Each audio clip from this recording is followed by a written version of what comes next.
అంతరాయ తిమిరోపశాంతయే శాంతపావనమచింత్య వైభవం తం నరం వపుషి కుంజరం ముఖే మన్మహే కిమపి తుందిలం మహః వసుదేవసుతం దేవం కంసచాణూరమర్దనం దేవకీ పరమానందం కృష్ణం వందే జగద్గురుం. శ్రీకృష్ణం వందే జగద్గురుం. భగవద్బంధువులందరికీ, సత్యాన్వేషులందరికీ, భాగవతులందరికీ స్వాగతం, సుస్వాగతం. భగవద్గీత ఆచరణ వేదాంతం, అనుష్ఠాన వేదాంతం అని కూడా అంటారని చెప్పేసి మనం తెలుసుకుందాం. అత్యంత గొప్పదైనటువంటి ఈ భగవద్గీతలో ఎలా జీవితం గడపాలి, జీవితం తర్వాత ఏమి సాధించాలి, జీవిత చరమాంకంలో ఏమి సాధించాలి, జీవన విధానం, జీవిత లక్ష్యం, ఈ రెండింటినీ తెలియజేసేదే హిందూ ధర్మం. ఎలా గడపాలి, ధర్మము, అర్థము, కామము సాధిస్తూ చివరగా జీవిత చరమాంకంలో మోక్షం సాధిస్తాం మన గృహస్థులం. మోక్షం కోసం సాధనం చేయాలి. అయితే మనకున్న ఎక్కువ సమయము మనం కర్మలోనే గడుపుతాం. కాబట్టి కర్మ తప్పనిసరి. మరి కర్మ ఎక్కువసేపు చేసుకుంటూ వెళ్తే మోక్షం ఎలా సాధ్యం? ఒక్కసారి ఆలోచించండి. కర్మ చేస్తూ పోతాం, అన్ని పనులు చేస్తున్నాం, నాకు దేవుడి కోసం టైం లేదు, ఆధ్యాత్మికత కోసం సమయం అస్సలు లేదు, ముందు బాధ్యతలు ఉన్నాయి కదా. నిజమే, శ్రీకృష్ణుడికి అర్జునుడు అడిగిన ప్రశ్నలు కూడా ఇవే. ఏంటంటే అర్జునుడు పూర్తిగా యుద్ధాలు చేస్తూ జీవితమంతా ఎన్నో రాజ్యాలు గెలుస్తూ ధనాన్ని కూడా జయించాడు, ధనంజయుడు. అటువంటి అర్జునుడు ఒక్కసారిగా తన క్షత్రియ ధర్మాన్ని మరిచి నేను జ్ఞాన మార్గం చూజ్ చేసుకుంటాను, కర్మ సన్యాసం చేస్తాను, కర్మను వదిలేస్తాను అని అన్నప్పుడు భగవంతుడు ఒప్పుకోలేదు. కర్మ ఖచ్చితంగా చేయాలి, కానీ ఫలితాన్ని ఆశించకు. ఎందుకంటే ఫలితం నీ చేతిలో లేదు, ఎవరి చేతిలో ఉందో తెలియదు. కాబట్టి అనవసరమైన కోరిక కూడా పెట్టుకోకు. కర్మ మీద చేయాల్సింది ఖచ్చితంగా బాధ్యతగా 100% చేయాలి. మన స్వశక్తితో ఎంత గట్టిగా చేయగలిగితే ఒక పనిని అంత సమర్థవంతంగా నిర్వర్తించాలి. కానీ ఫలితం మన చేతిలో లేదు, దైవాధీనం, మన ప్రారంధ కర్మలు, అవి వాటిని నిశ్చయిస్తాయి. కాబట్టి శ్రీకృష్ణుడు ఏమన్నాడంటే ఆ శక్తి తెచ్చుకోవాలి నువ్వు అన్నాడు. కానీ మనలో అందరిలో ఉండే ఒక అనుమానం ఏంటంటే నేను ఏదైనా పని చేస్తే ఫలితం ఆశించందే ఎలా చేస్తాను? అప్పుడు అసలు పనే చేయడం వ్యర్థం కదా. నేను ఒక పని ఏదైనా చేస్తున్నాను, అన్నం వండుతున్నాను అంటే దాని అర్థం ఏంటి? అన్నం తినాలి అని కదా, పడేయాలి అని కాదు కదా. కాబట్టి అప్పుడు అన్నమే వండను నేను. ఇంకా అన్నం వండినప్పుడు అది అన్నం తయారవ్వకపోతే అన్నమే వండను. మరి ఎందుకు కర్మ చేయాలి అంటే, కర్మ చేయడం బాధ్యత, కర్మని వదిలేయకూడదు. కర్మ ఫలితం ఏదొచ్చినా ప్రసాద భావనతో స్వీకరించాలి. ఎందుకంటే అది మన ప్రారంధం. ఆకలి రాజ్యం సినిమా చూస్తుంటే ఇందులో చాలామందికి తెలుసుంటుంది. అందులో కమల్ హాసన్ అండ్ టీము వాళ్ళకి చాలా ఆకలిస్తుంది అన్నమాట. అప్పుడు శ్రీదేవి ఏం చేస్తుందంటే వీళ్ళ దగ్గర డబ్బు లేదు, వీళ్ళకి ఎలా అయినా సరే ఒకరోజు మంచి భోజనం తినిపిస్తాను అని చెప్పేసి తన ఇంటికి భోజనానికి పిలుస్తుంది కమల్ హాసన్ ఆయన మిత్రుడిద్దరిని. సరే వీళ్ళు ఇంట్లో భోజనం చేద్దాం అనుకుంటారు. ఆమె రకరకాల వంటలు వండుతుంది. అంతా అయిపోయింది, వీళ్ళు చక్కగా కంచాల ముందు కూర్చుంటారు. ఎన్నో రోజులు అవుతుందన్నమాట వాళ్ళ అన్నలు కూడా సరిగ్గా తిని. ఆ రోజుల్లో నిరుద్యోగత చాలా ఎక్కువ ఉండేది, ఉద్యోగాలు అస్సలు దొరికేవి కాదు. ఈ రోజుల్లో లాగా ప్రైవేట్ జాబ్స్ ఇటు ఉండేవి కాదు. ఆ రోజుల్లో ఉన్నా కూడా చాలా తక్కువ జీతాలు ఉండేవి, జీవన విధానం చాలా కష్టంగా ఉన్న రోజులు అన్నమాట ఆకలి రాజ్యం సినిమా వచ్చిన రోజుల్లో, నా చిన్నప్పుడు. కాబట్టి వీళ్ళందరూ అన్నాల కంచాల ముందు కూర్చుంటారు. అన్ని వంటలు చేసింది శ్రీదేవి. ఇంతలోకి ఏమవుతుందంటే శ్రీదేవి వాళ్ళ నాన్నగారు అప్పుడే వీళ్ళ ఇంటికి వచ్చి చనిపోతారన్నమాట. అన్నాల మించి వీళ్ళు లేచేస్తారు. ఒక్క ముద్దైనా నోట్లో పెట్టుకోకుండా లేచేస్తారు. కాబట్టి గుర్తుంచుకోండి, ఏ జన్మలలో ఎన్ని అదృష్టాలు చేసుకున్నామో ప్రతిరోజు కావాల్సినటువంటి ఆహారం దొరుకుతుంది. కావాల్సినట్టుగా మొబైల్స్ కొనుక్కుంటున్నాం, ల్యాప్టాప్స్ కొనుక్కుంటున్నాం, కబుర్లు చెప్తున్నాం, కావాల్సిన చోటకి తిరగగలుగుతున్నాం, కార్లలో తిరగగలుగుతున్నాం, బంధుమిత్రులలో కొంత స్టేటస్ మనము ఉంచుకోగలిగాం. కానీ మన అదృష్టాన్ని గుర్తించుకోకపోవడమే దురదృష్టం. మనం ఎంత అదృష్టవంతులమో గుర్తించకపోవడమే చాలా దురదృష్టం. మనకు రాత్రి పడుకుని పొద్దున లేచాము అంటే ఎంతో అదృష్టమని మొన్న తెలుసుకున్నాం. అంటే అందరూ రాత్రి చనిపోతారని కాదు, మరొక ఉదయం ప్రారంభమైంది మన జీవితంలో, చక్కటి కర్మ చేసుకోవడానికి మరొక అవకాశం దొరికింది అని. కాబట్టి కర్మయోగం అనేది అన్నిటికంటే గొప్పది. భగవద్గీత 18 అధ్యాయాలు 3 భాగాలు. మొదటి 6 భాగాలని కర్మ షట్కము అంటారు, తర్వాత 6 భాగాలని భక్తి షట్కము అంటారు, తర్వాత 6 భాగాలని జ్ఞాన షట్కము అంటారు. ఈ ఒక్క షట్కం మాత్రం చాలా కష్టమైనది. ఎందుకంటే ఇందులోపల నేర్చుకోవాల్సిన విషయాలు ఎన్నో ఉన్నాయని మనం తెలుసుకున్నాం. ప్రారబ్ధము, సంచితము, ఆగామి కర్మల గురించి తెలుసుకున్నాము.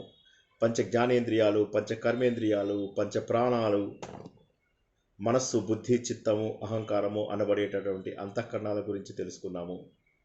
ఆత్మతత్వం గురించి కొద్దిగా తెలుసుకున్నాము. కర్మని గొప్పగా చేయడానికి 12 రకాల యజ్ఞాలని తెలుసుకున్నాము. ట్యాంకీ అని చెప్పి 5 రకాల జ్ఞాన సంబంధిత విషయాలని తెలుసుకున్నాము. ఎన్నో గొప్ప విషయాలని తెలుసుకున్నాము. అయినప్పటికీ కూడా కర్మని ఫలితం లేకుండా చేయడం అనేది చాలా కష్టం. ఫలితం ఆశించకుండా చేయడము చాలా దురదృష్టకరం. కాబట్టి ఆ కర్మను మనము దృఢంగా, ధైర్యంగా చేయాలి. దానికి కావలసినటువంటి శక్తిని మనకు ధ్యానం అందిస్తుంది. ఉదాహరణకు ఒక వ్యక్తికి ఏ పెద్ద రోగమో ఉందనుకుందాం. అతడు జాగృతావస్థలో, స్వప్నావస్థలో కూడా ఆ వ్యాధి వల్ల వచ్చే నొప్పికి బాధపడుతూ ఉంటాడు. కానీ ఎప్పుడైతే డీప్ స్లీప్, సుషుప్తావస్థలోకి వెళ్తాడో అప్పుడు ఇక మరి ఏ విధమైనటువంటి ఇబ్బంది ఉండదు. క్యాన్సర్ ఉన్నా, ఎయిడ్స్ ఉన్నా, ఇంకా ఏ పెద్ద పెద్ద మాయరోగాలు ఉన్నా కూడా ఏమీ అనిపించదు. దానికి కారణం ఏంటి? సుషుప్తావస్థలో మనము, నా వాయిస్ బ్రేక్ అవుతుంది అని అంటున్నారు, అందరికీ అలాగే ఉందా లేకపోతే బాగానే ఉందా? ఎందుకంటే నేను ఇంటర్నెట్ బెస్ట్గా వచ్చే చోటే కూర్చున్నాను.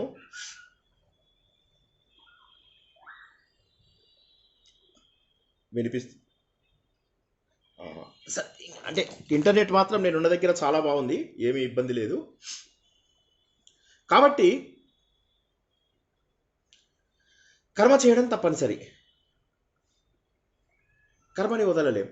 కానీ అది చేయడానికి కావలసిన శక్తిని మనము ఆపాదించుకోవాలి. ఆపాదించుకోవాలంటే మన దగ్గర ఉన్నటువంటిది ఒకటే మార్గం.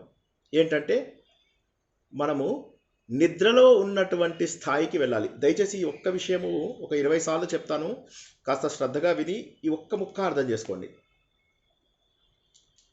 నిద్రలో ఏదైతే స్థాయి ఉంటుందో, విశ్వ చైతన్యాన్ని స్వీకరిస్తామో, ఆ స్థాయిలో ఉన్నప్పుడు మనకు పంచ జ్ఞానేంద్రియాలు, పంచ కర్మేంద్రియాలు, మనస్సు, బుద్ధి, చిత్తం, అహంకారం ఇవేవి పనిచేయవు. ఇవన్నీ షట్ డౌన్ అయిపోయాక, క్లోజ్ డౌన్ అయిపోయాక, మూసుకుపోయాక అప్పుడు మాత్రమే విశ్వ చైతన్యం మనలోకి వస్తుంది. ఈ ఒక్క విషయం కాస్త జాగ్రత్తగా గుర్తుంచుకోండి. మనకు ఎంత పెద్ద ప్రాబ్లం ఉన్నా సరే నిద్రావస్థలో తెలియదు. ఎవడన్నా మనం డీప్ స్లీప్లో ఉన్నప్పుడు మన పక్కన ₹1 కోటి పెట్టేసి తీసుకోవయ్యా అంటే పోవయ్యా పక్కకు పో అంటాం. మన పిల్లల్ని ఎవరైనా ఎత్తుకుపోయినా కూడా మనం పట్టించుకోము. నిద్రావస్థ అటువంటిది. ఎందుకంటే నిద్రావస్థకు ఈ శరీరంతో సంబంధం లేదు. స్థూల శరీరంతో, సూక్ష్మ శరీరంతో సంబంధం లేనటువంటి అవస్థ అన్నమాట నిద్రావస్థ.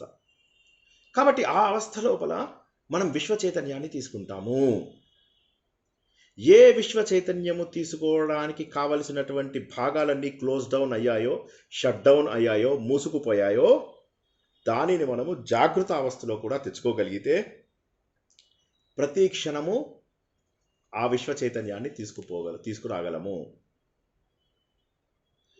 మళ్ళీ చెప్తున్నాను, ఇదే మాట మళ్ళీ చెప్తున్నాను, చెప్పిందే మళ్ళీ చెబుతున్నాను.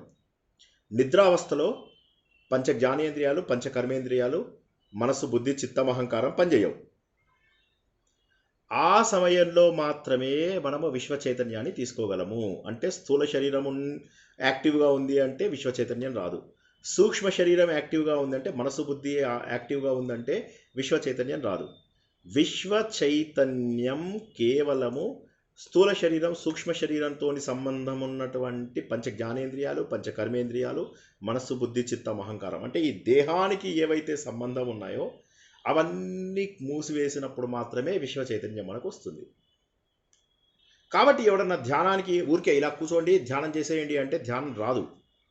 ఎందుకంటే అది ముందు చూస్తుంది శరీరం జడమైందా లేదా. విశ్వ చైతన్యం మనలోకి రావాలంటే చెక్ లిస్ట్ ఉంటుంది అనమాట. ఒక చెక్ లిస్ట్, టిక్ పాయింట్ ఉంటుంది. ముందు వీడు శరీరం కదులుతోందా లేదా, కదులుతోంది అయితే క్రాస్ మార్క్, నో వీడికి శక్తి ఇవ్వకూడదు.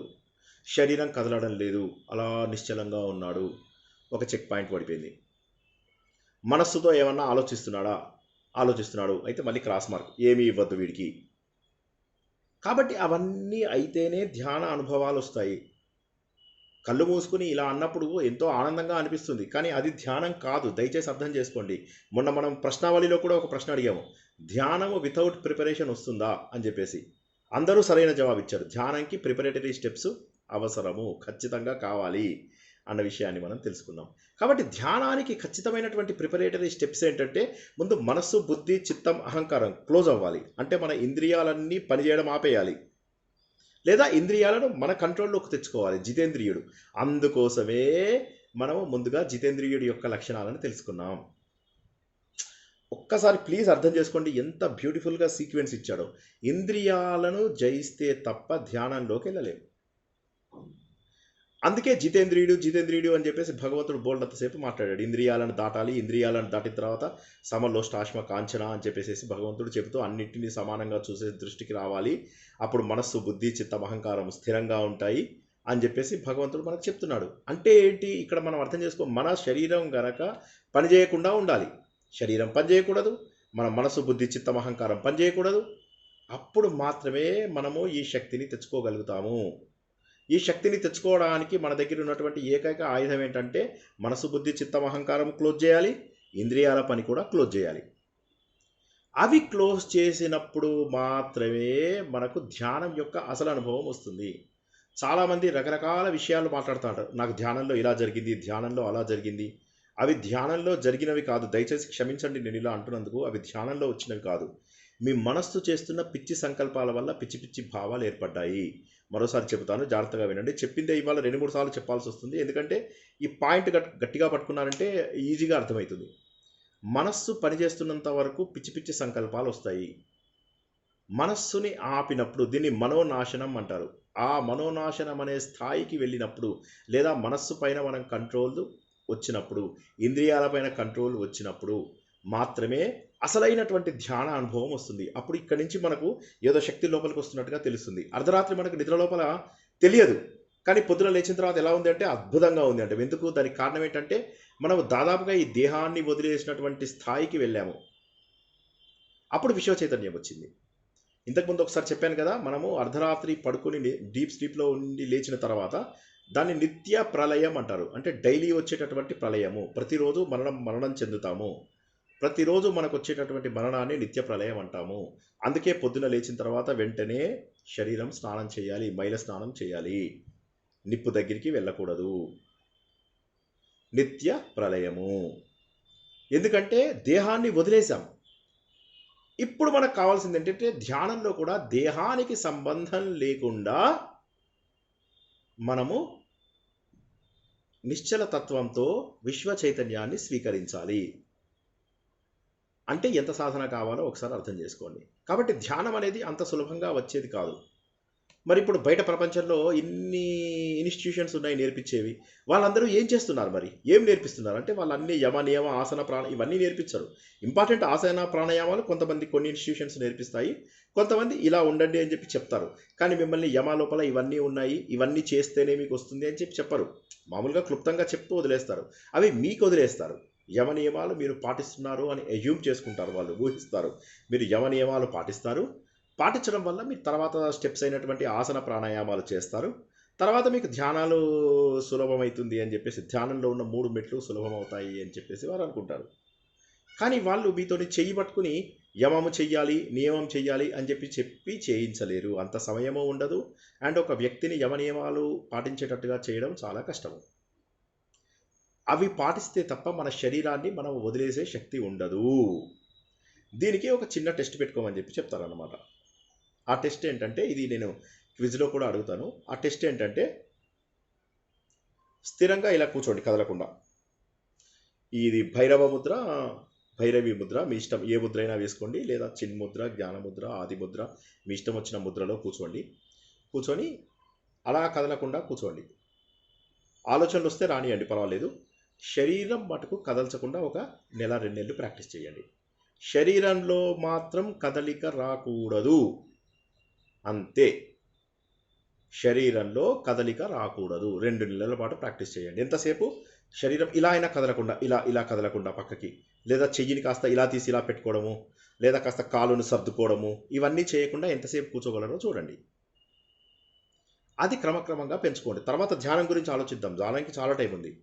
ముందు ఉత్తగా కూర్చోవడం నేర్చుకుందాం. ఊరికే కూర్చోవడం నేర్చుకుందాం. అలా కూర్చుందాం అంతే. శరీరం ముందు అలా ఉన్నప్పుడు అక్కడ ఫస్ట్ చెక్ పాయింట్ టిక్ కొట్టుకుంటుంది. అది వీడి ఇంద్రియాలు పనిచేయడం లేదు, ఎస్. తర్వాత నెక్స్ట్ మనస్సు, బుద్ధి, చిత్త, అహంకారం పనిచేయట్లేదు, సెకండ్ స్టెప్. థర్డ్ స్టెప్, ఆ 2 కనుక ఎస్ ఉన్నట్టయితే, ఇంద్రియాలు పనిచేయడం లేదు, ఎస్. శరీరం పనిచేయడం లేదు, ఎస్. ఇంకొకరు కూడా నా వాయిస్ బ్రేక్ అవుతుంది అంటారు. మరి నాకు తెలియదు ఎందుకు బ్రేక్ అవుతుందో.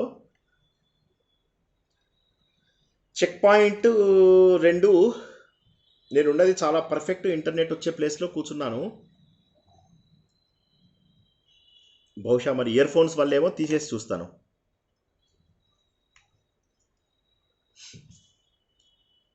ఫస్ట్ చెక్ పాయింట్, శరీరం పని చేయకూడదు. సెకండ్ చెక్ పాయింట్ ఏంటి?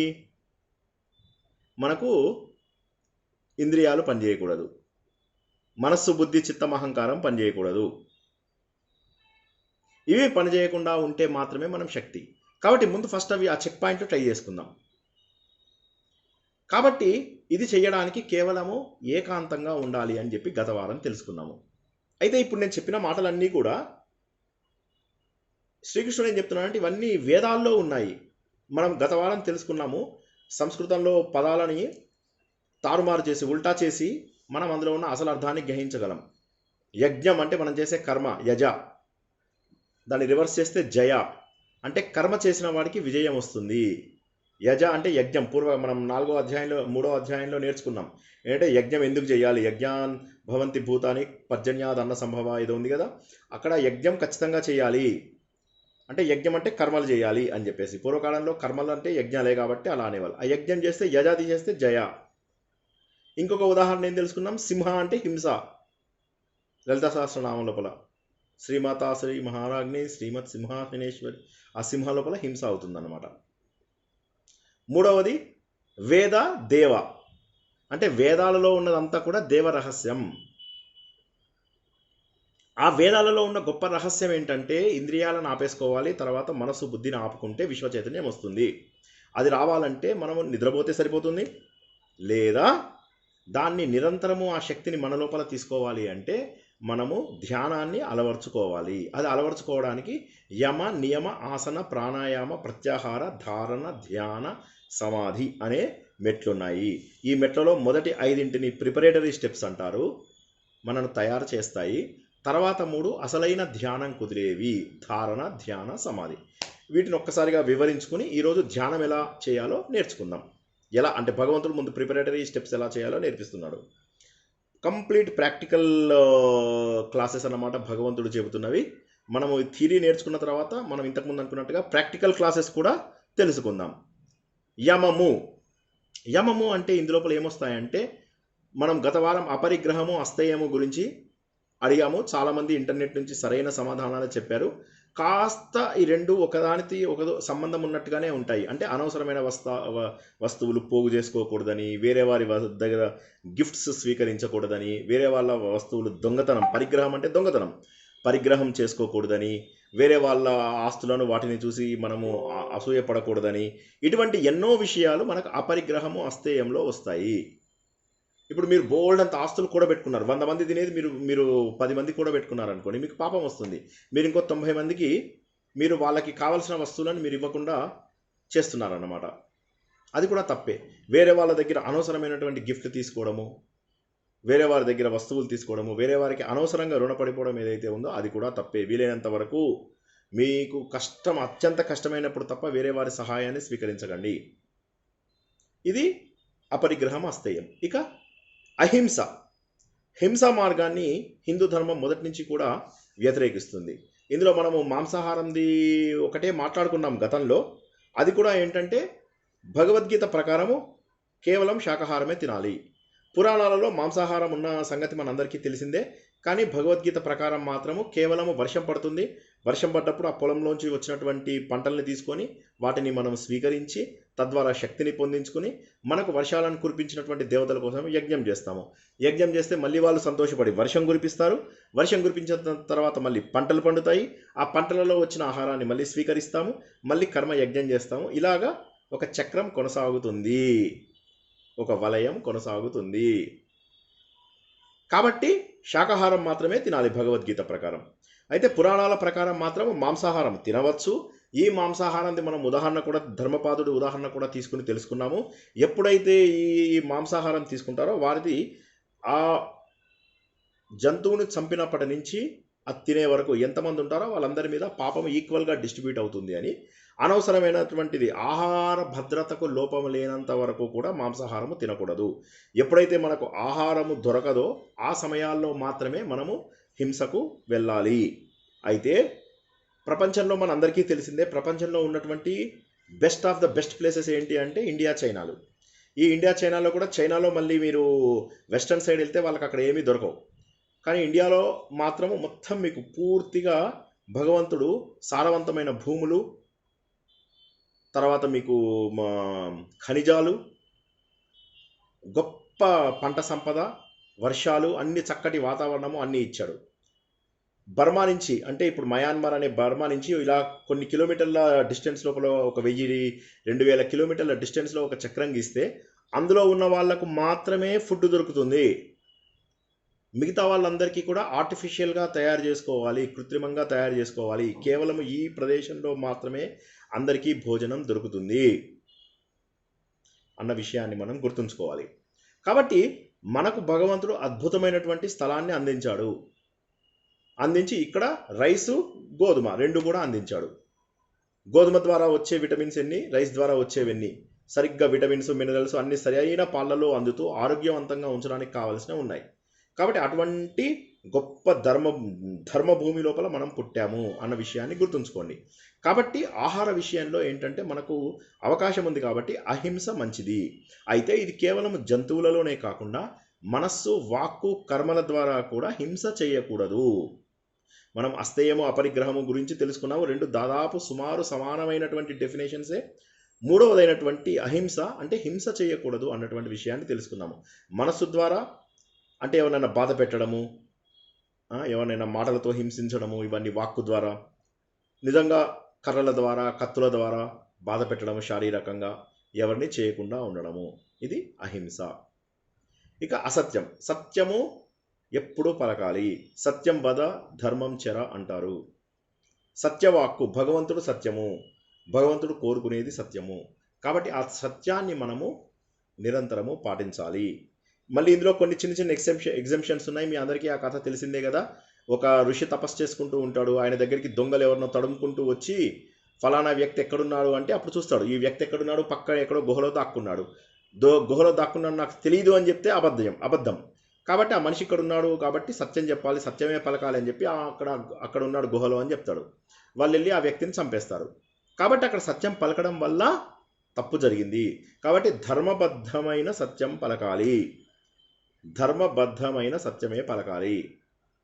అధర్మానికి, హింసకు తోడ్పడేటటువంటి సత్యం పలకకూడదు అన్న విషయాన్ని మనం తెలుసుకున్నాము. కర్మయోగము అంత సులభమైంది కాదు. అందుకోసమే కర్మయోగం లోపల గొప్ప వాళ్ళని మనం గుర్తించాము. ఇది క్విజ్లో వస్తుంది మనకు. అంబరీషుడు జనకుడు, మన లాలా లజపత్ రాయ్, బాలగంగాధర్ తిలక్, సుభాష్ చంద్రబోస్, బిపిన్ చంద్రపాల్, భగత్ సింగ్, రాజ్గురు, సుఖదేవ్, వీరందరూ కూడా కర్మ కోసమై వాళ్ళ జీవితాన్ని అంకితం చేశారు. అంబరీషుడు కథ మేము అందరికీ తెలిసిందే కదా. అంబరీషుడు ద్వాదశి భోజనం కోసం కూర్చోవాలి అనే సమయానికి దూర్వాసుడికి భోజనానికి వాళ్ళందరినీ ఆల్రెడీ పిలుస్తాడనమాట భోజనానికి. వాళ్ళేమో స్నానం చేసి వస్తామని చెప్పేసి వెళ్ళి రారు. ఈయన ఎదురు చూస్తాడు. మరి గడియలు దాటిపోతున్నాయి, కనీసం ఆపోసన అంటే ఆపమంటే నీరు, అవపోసన అంటారు, తప్పది ఆపోసన, ఆపమంటే నీరు. ఆ నీరు తాగుదాం అనుకునే సమయానికి అతను వచ్చి, చూసావా నువ్వు తప్పు చేసావు అని చెప్పేసి ఆయన కోప్పట్టడము, ఈయనని శపించాలనుకోవడము, ఇంతలోకే ఆయనకి గర్వభంగం జరగడం దూర్వాసుడికి జరుగుతుంది. ఆ కథ ఇప్పుడు మనకు అనవసరము. కానీ అలాగా కర్మకాండాలను అద్భుతంగా చేసినటువంటి ఎంతో గొప్పవారు మనకు తెలుసు. అందరూ భక్తి యోగం వైపు వెళ్ళకపోవచ్చు, అందరికీ జ్ఞానయోగం సాధన చేసేంత శక్తి ఉండకపోవచ్చు, కానీ కర్మయోగం చేసే శక్తి మనకు భగవంతుడు కల్పించాడు.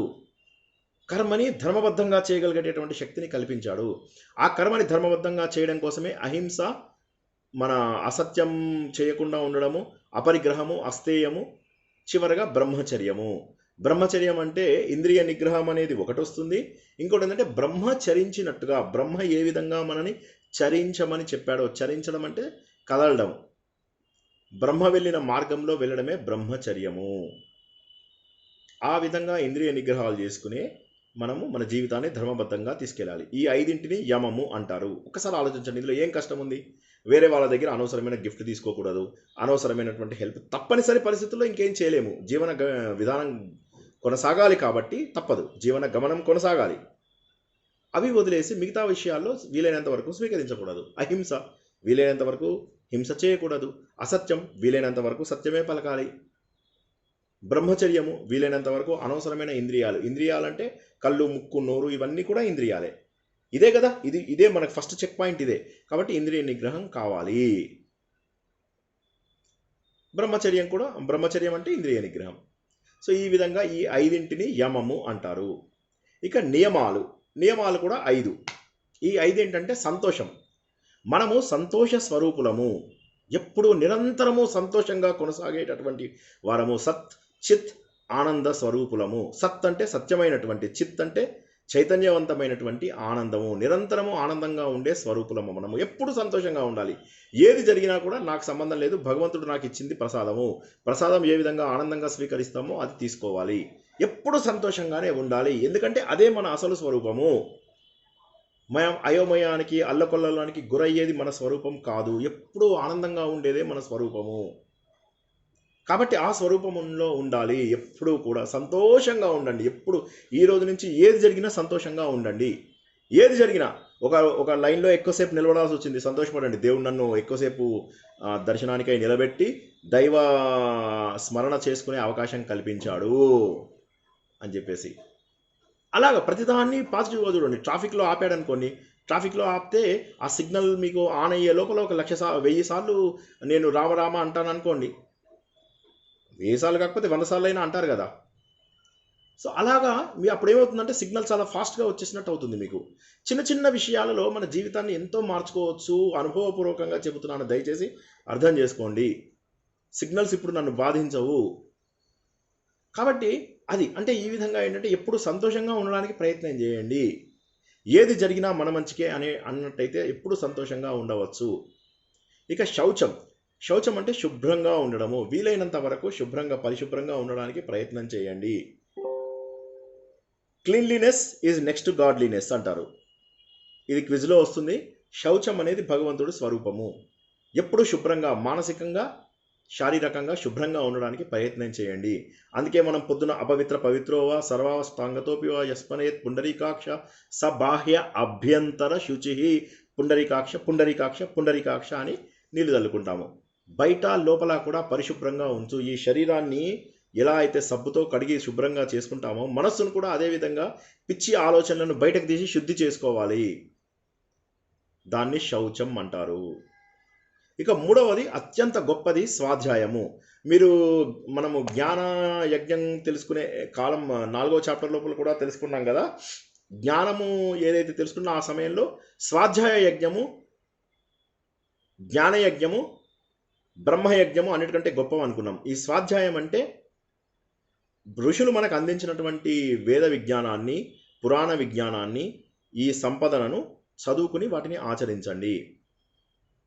ఇలా ప్రవచనాలు అటెండ్ అవ్వడము, వీటిని ఆచరించడము, వీటిలో ఉన్న విషయాలని తెలుసుకోవడము, నిరంతరము ఏదో ఒకటి చదువుతూ వింటూ ఉండడము, ఇది స్వాధ్యాయము. తద్వారా చక్కటి పరిణతి వస్తుంది. మీరు చూడండి, రోడ్డు మీద ఒక చదువుకున్న వాడికి చదువుకునే వాడికి ఒక్క నిమిషంలో గుర్తుపట్టగలరు. ఇద్దరు జీన్స్ ప్యాంట్లు జీన్స్ షర్ట్లే వేసుకోవచ్చు, కానీ చదువుకున్న వాడి మొహంలో ఒక టైప్ ఆఫ్ వెలుతురు వస్తుంది. చదువుకోవడం అంటే డిగ్రీలు అవి చేయడం అని కాదు, కాస్త డీసెంట్ చదువుకున్నది. రోడ్డు మీద ఉన్న వాళ్ళని చూస్తాం మనము లో క్లాస్ పీపుల్ని, హై క్లాస్ పీపుల్ని కూడా గుర్తుపట్టవచ్చు. ఎందుకంటే సరైన విద్య ద్వారా మొహంలో తేజస్సు వస్తుంది. స్వాధ్యాయం తప్పనిసరి. ఇక తర్వాత తపస్సు. తపస్సు అంటే ప్యాషన్. ఇది క్విజ్లో అడుగుతాను. తపస్సుకి 100 మంది 100 రకాల డెఫినేషన్స్ ఇస్తారు. తపస్సుకి సరైన ఉద్దేశం ఏంటంటే తపించడము. ఏ విషయం గురించి అయినా ప్యాషనేట్గా ఉండడము. ఏ విషయాన్నైనా నాకు ఇది కావాలి, నేను ఇది సాధించాలి, సత్యాన్వేషణ చేయాలి, సత్య శోధన చేయాలి అని ఏదైతే ఆశిస్తామో అది చాలా ముఖ్యము. ఆ సత్యశోధన కోసం మనం చేసేటటువంటి ప్రయత్నమే తపస్సు. ఇక చివరిది, last but not the least, ఈశ్వర ప్రణిధానం.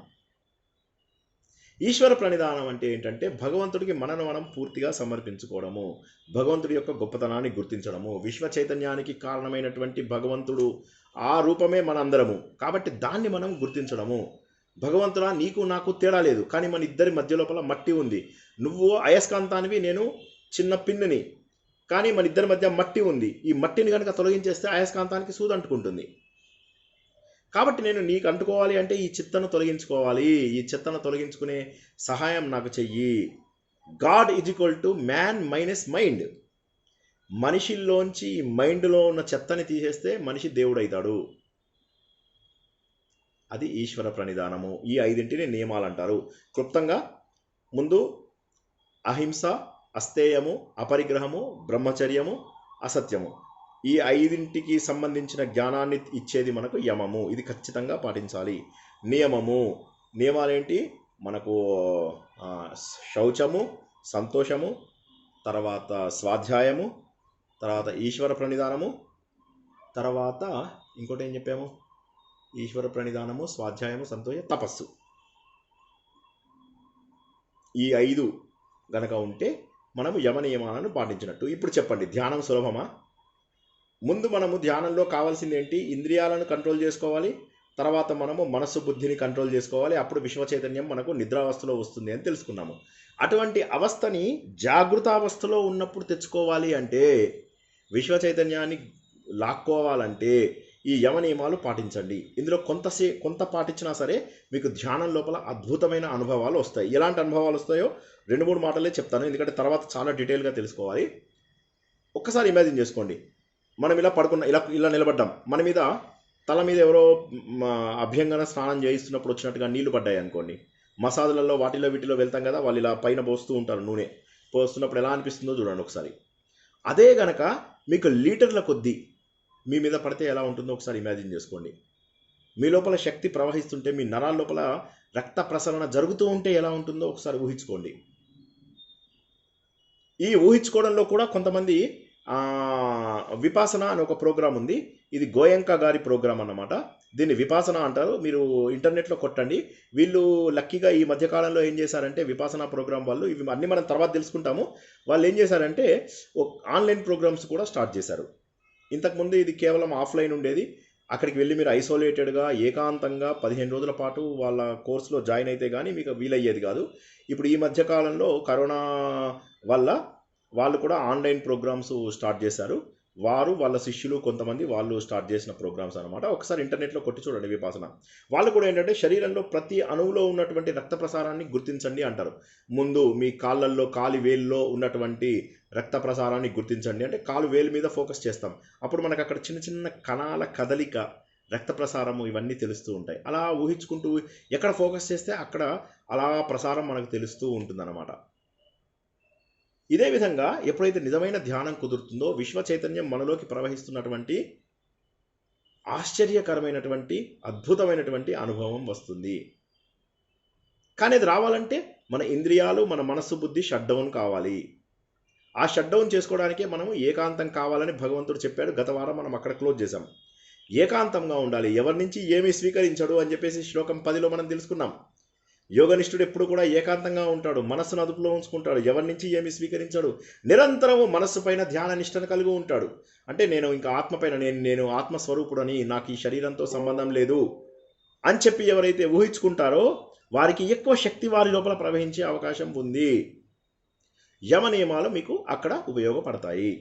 యమ నియమాలు సాధిస్తూ ప్యారలల్గా మీరు, సమాంతరంగా మీరు ఒకేసారిగా యోగాసనాలు కూడా నేర్చుకోవచ్చు. యోగాసనాలలో చాలా ముఖ్యమైనటువంటి ఆసనాలు ఏవైతే ఉన్నాయో అవి నేర్చుకోవచ్చు.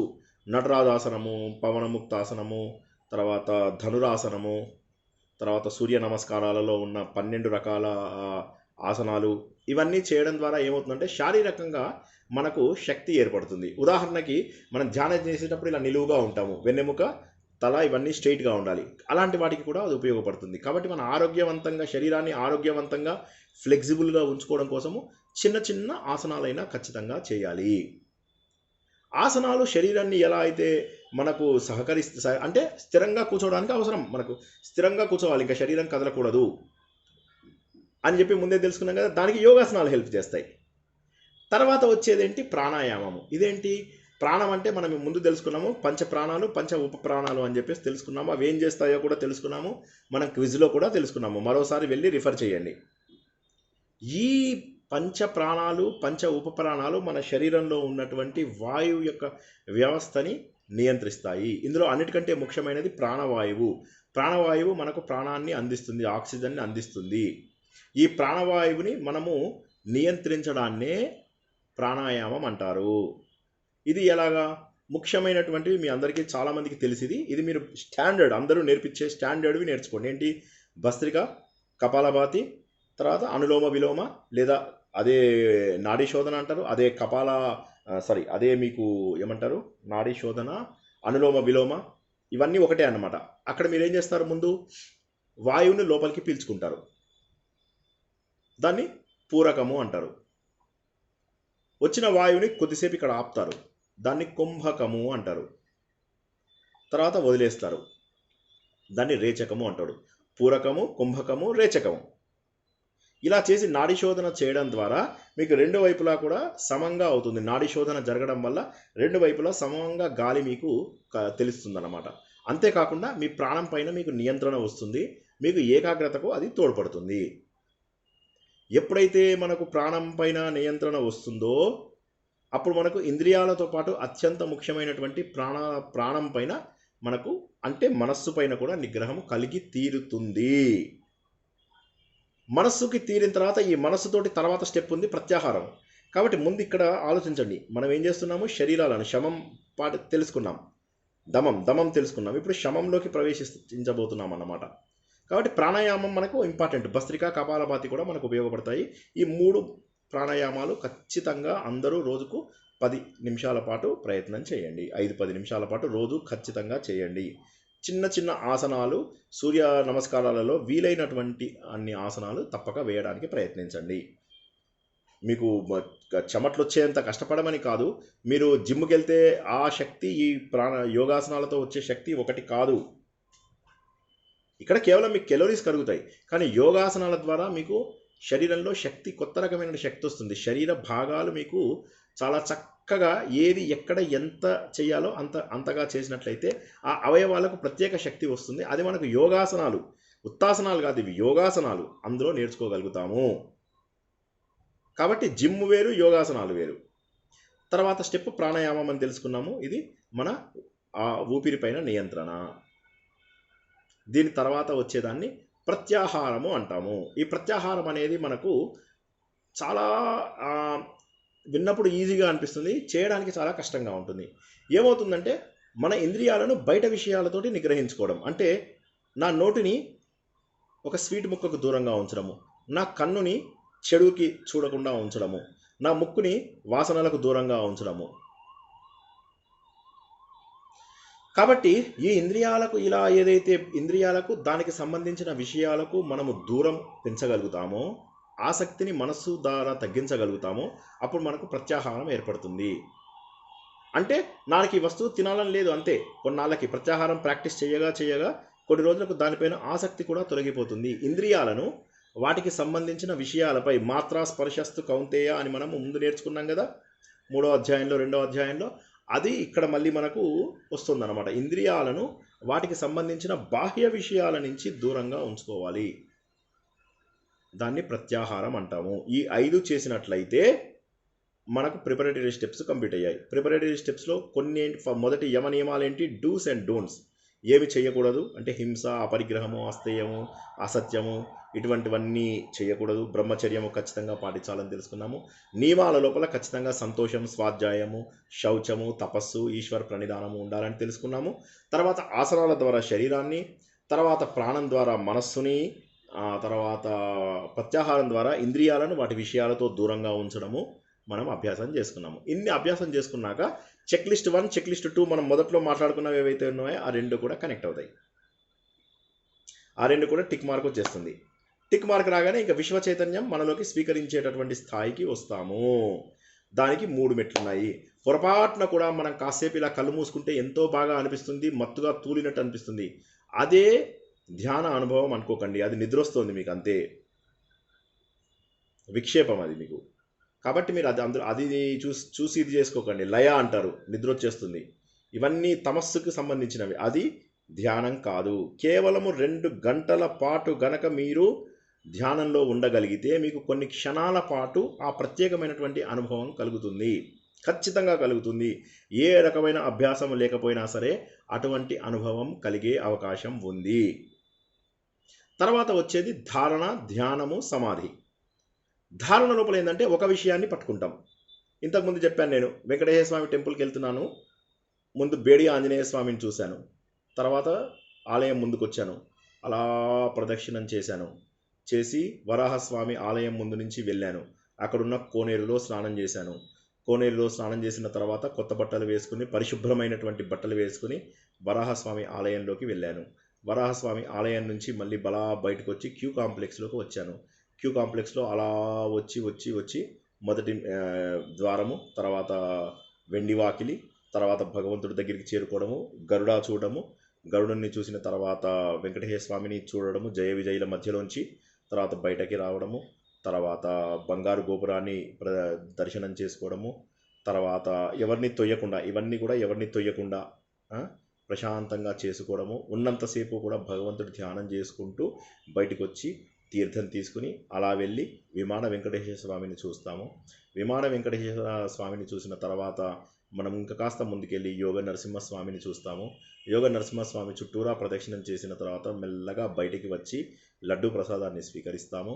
లడ్డు మెల్లగా ఆనందంగా ప్రశాంతంగా తింటాము. తింటున్నప్పుడు భగవంతుడి యొక్క కృప మనపైన ఉన్నందుకు సంతోషపడతాము. భగవంతుడా, ఈ జన్మనిచ్చావు, ఈ ప్రసాదాన్ని ఇచ్చావు, ఈ దేవాలయానికి రావడానికి నాకు అర్హత కల్పించావు అని చెప్పి సంతోషపడండి. ఇక్కడ భగవంతుడు ఉన్నాడని నేను నమ్ముతున్నాను, విశ్వ చైతన్యం ఇక్కడ ఎక్కువగా ఉందని నేను నమ్ముతున్నాను అని చెప్పేసి ఆనందపడండి. అలా చేతులు కడుక్కొని మెల్లగా బయటికి రండి. బయటకు వచ్చిన తర్వాత క్యూ కాంప్లెక్స్లోంచి బయటకు వచ్చేసిన తర్వాత బయట నుంచి ఒకసారి 360 డిగ్రీలో చూడండి. ముందుగా ఆలయాన్ని, తర్వాత కోనేరుని, తర్వాత వరాహస్వామి ఆలయాన్ని, తర్వాత ఇంకోసారి గుండ్రగా తిరిగినట్టయితే బేడి ఆంజనేయ స్వామిని చూసి మళ్ళీ వెంకటేశ్వర స్వామికి దండం పెట్టుకుని అయిపోయింది. మీకు ఇది మీకు ఒక 15 నిమిషాలు ఇది ధారణ. ఒకే విషయాన్ని పట్టుకోవడం. దీని ద్వారా ఏం కుదురుతుందంటే అనేక అగ్రత నుంచి ఏక అగ్రత కుదురుతుంది. అంటే ఎన్నో విషయాలు ఆలోచించే మనం ఒక్క విషయం గురించి ఆలోచించడం మొదలవుతుంది. ధారణ అంటే ధరించడం, పట్టుకోవడం. మరి ధ్యానం అంటే ఏంటి? ధ్యానం అంటే ఏంటంటే ఏదైతే ఇవాళ ధారణ నేర్చుకున్నాం కదా, రేపు మనము దేని మీదైనా ఫోకస్ చేయగలం. ధారణ అంటే ఒక విషయం మీద మాత్రమే ఫోకస్ చేయగలం. ఫర్ ఎగ్జాంపుల్, ఒక కంపెనీకి ఒక డైరెక్టర్గా పనిచేశాను అనుకోండి.